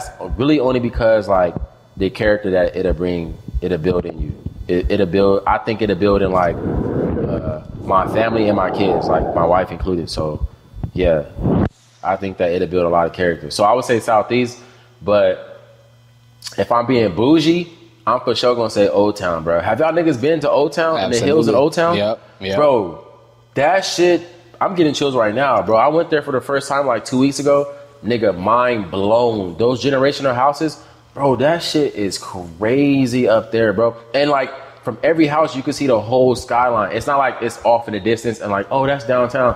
Nigga, it's right there, bro. Like Old Town, like in those hills right above Old Town, nigga, what house is big as fuck? And I mean like space, not like those houses where like you could see like I done filmed the neighbor's house. Like, I done filmed some fancy parties out there. Niggas I know exactly what in you're the talking hills about. of Old Town, bro. Them houses are fucking OD, like for real, for real. If I was raising a family, I would live in Mira Mesa because it's a big ass community of neighborhoods, and it got big ass vast majority of like plazas. And as a kid, I always used to be like, I want to live somewhere like that. We got like a bunch of different plazas just to like, you know, storefronts and shit. I don't know. That just always No, fact. No, that's the Southeast, and the store got to be like walking distance. Yeah, like, but like I don't need a car for nothing. I just get pretty it. much, yeah. Like, yeah, you can leave your house and like hit the main street, and then you got the Jack in the Box and the Pizza Huts and everything all right there. Like you got the movie theater. It's like a big ass own little city within itself. You get what I'm saying? Yeah. Like a Mira Mesa, Claremont too is like that too. But really Mira Mesa, because I feel like it's just more upscale, but not too bougie. But like I feel like all of that is within its own community in Mira Mesa, where it got the high schools too. Maybe only Mira Mesa is out there, huh? And there's like some around. Is it? I think a couple more little small high schools that we know. Yeah, but probably not too notable. But at the end of the day, that's what Mira Mesa, like, I feel like the high school. We play our games at Mira Mesa High School. Yeah, that's what I'm saying. I feel like everything is just like walking distance, community based. The neighborhoods is all connected together to where like everybody probably know each other. They go to the main high school. If Mira Mesa was a really, really popping high school, that neighborhood would be jumping. Like everybody would be out there at high school. I got more popular with the neighborhood playing basketball like there and within like the last year and a half. So like being familiar with like driving around, yeah, that for sure is a neighborhood that you can for sure like, yeah. Now my kids can literally leave and they go to the movies. The movies down the street. Go hop on your bike, go to the fucking movie theater. There's parks all over the motherfucker. There's stores, grocery store. You can send your kids on grocery store runs. You get what I'm saying? Like, you know what's great? It low key gives me like how Southeast was, gang, when we was like in middle school, where it's like nigga 1 or 2 street, like you, bro, everybody was walking everywhere. Yeah. We had scooters, like nigga, we was like, oh, bet, let's go. Everything was down the street. Yeah, but like Southeast though is more, it's more city based when it comes to the neighborhood. Like it's not necessarily just the neighborhood in the plazas, like because we got buses and fucking industries and all type of other businesses within it. Like I feel like Mira Mesa, like hills and all type of like shit. Like Mira Mesa is literally just like it's just the neighborhood. It's the neighborhood. Yeah, facts. Yeah, which is cool as fuck. It's like you can just you probably don't gotta leave Mira Mesa for real. You got the stores, the grocery stores, the movies. That's what I think. I think the only thing they know got is like clothing stores, like a mall or something. If they put a mall within Mira Mesa, like just stores that get clothes and shit. No, just anything, like a mall, just like a Foot Locker or nothing. Do they have a mall in Mira Mesa? In Mira Mesa, no, I don't think so. And that's if they had a mall in Mira Mesa, that'd low key be like cherry on top. And kind of what you were speaking to is why I would choose North Park. North Park because North Park doesn't have like well, actually it does have like little like boutiques. Yeah, they do. Yeah, they have them all. Places you can go into. I've been in North Park just walking around like, oh, I'm going here real quick. Yeah. Dope hoodies, dope shoes. Yeah. Like I would choose North Park. I think the only thing about North Park though is they hella crowded though, because all them apartments. That's the thing I was gonna say. Because that's like the best. That's like the better side of East Dago. Yeah, it's I would still choose it though. Yeah. I would still because it's to raise a family too. Yeah, it's central. Parking's it is quiet though. I didn't give it. Yeah, it's close. Central, yeah. And I used to live in. I was like right on like right where you could be like on the other side, or you could be in North Park. I was like right on that line right there, and I was right on the line where I could have said I was on either side. But I was like, I live in North Park. You know what I'm saying? So I like North Park because of all the things I just said. There's shopping, there's schools, it's quiet, the houses are nice, everything is right there. Like grocery shopping, schools, that is true. Malls, and like places to get restaurants. And even if there's not dope places to buy clothes, like I said, it's central. So The Fashion Valley and Mission Valley is 5 minutes away. Plaza Bonita is 10 minutes away. You know what I'm saying? Like North Park is central and everything is right there. Yeah. So I would choose North Park, and after North Park, I would choose Southeast for sure. Yeah, I would just choose Mary Mason because Mary Mason Mary Mason only got one. I think they got a couple. I was about to say they only got one. Bro, if you had to choose, Mary Mason don't got Old Town gang. If you had to choose a spot, you wouldn't choose Old Town. Nah. Have you ever been to the hills? Not like where like Old Town is, like right off the freeway. I mean like those hills behind. First of all, I don't like driving on hills, and two, like them houses are nice. But like it's just houses, Then once you get right outside that little community of houses, nigga, you got downtown, homeless, the Charlie. You gotta like go down. That's what I'm saying. You gotta go down the hill. That's your community though. That you gotta get out your. But and it's not like you right. But that's the only reason I went into this. It's a whole. It's not like you don't, bro. Them niggas is like over there, while you over like here. It's not like they like right there. They like you gotta to go. They got nice houses. They got some nice, bro. I'm telling you, like right where you, so like right before you get on the 8, you get off that exit on Old Town, and you literally just go up that hill, bro, and you just explore. I prompt, bro. What I did DoorDash, nigga. I was like, bro, how did I not know? There's this shit is right here. There's 3 places we've named. Like La Jolla is beautiful. Point Loma is beautiful. Yeah. But I think La Jolla is like crowded and it's expensive. And there's a little city right here in North County that's right next to actually where the I don't know if niggas was playing. I don't know if you played that year, but where the switch was in either 2020 or 2021. Oh, Carlsbad? San Elijo. It's a city like right between like. So y'all can live with white people? It's damn near. Yeah, everything in North County look the same. I'm not jacking that. No, even La Jolla though. Like I'm just saying, living like surrounded by all white people. No, I'm saying just in general, like when you move to a neighborhood, like generally just all white people. Would y'all be able to like y'all wouldn't mind that? No, I do. I don't want that. I would. That's why I said. I would mind it. I would for sure mind it. That's why I said Southeast my first choice. If not Southeast, or actually let me go. Mary Mason's diverse, but it's probably more Asian. It's for sure more Asian. Heavily Asian for sure. Fuck up there. No disrespect. Shout out to the Asians. I don't think you're gonna have no problems with no Asians. Just do it. Our hearts and mind clears. Anybody got anything they want to say? Nah, we've been partnering for a while. Yeah. We've been playing. This week's Flix's favorites. Been doing a lot of artists. This week, I'm highlighting a restaurant. Surf and Soul. It's on El Cajon Boulevard. 7229 El Cajon Boulevard between 72nd and Harbison, right here in San Diego. Surf and Soul. It's a black-owned restaurant, seafood restaurant. I've been there more times than I can count. The food is amazing. The food is absolutely amazing. It's a small spot. It's a smaller spot. I'm hoping she grows soon and gets like a full like restaurant. But even if she doesn't, pull up, grab some food from Surf and Soul. I've heard a lot of people talking about like looking for, and this isn't soul food, but I've heard a lot of people talking about looking for good soul food or good food that black people made right here in San Diego.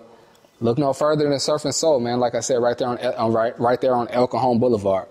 My favorite dish from there. Let me pull it up so I don't say it wrong. My favorite dish from there is the I lost it. Dang. It's the fries though. I'm trying to find it. My bad, Surf and Soul. There we go. Southeast Dirty Smothered Fries. Only $11. And they're amazing.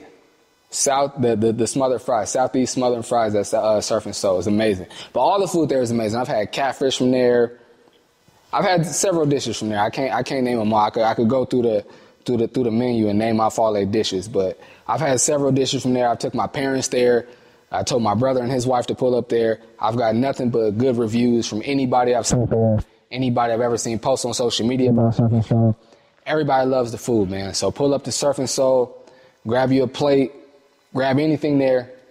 Tell them Michael Flix and the Ain't Got It Yet podcast sent you there, man. Pull up on Surf and Soul, man. Grab a plate. Black-owned restaurant right here in San Diego. Go support your people, man.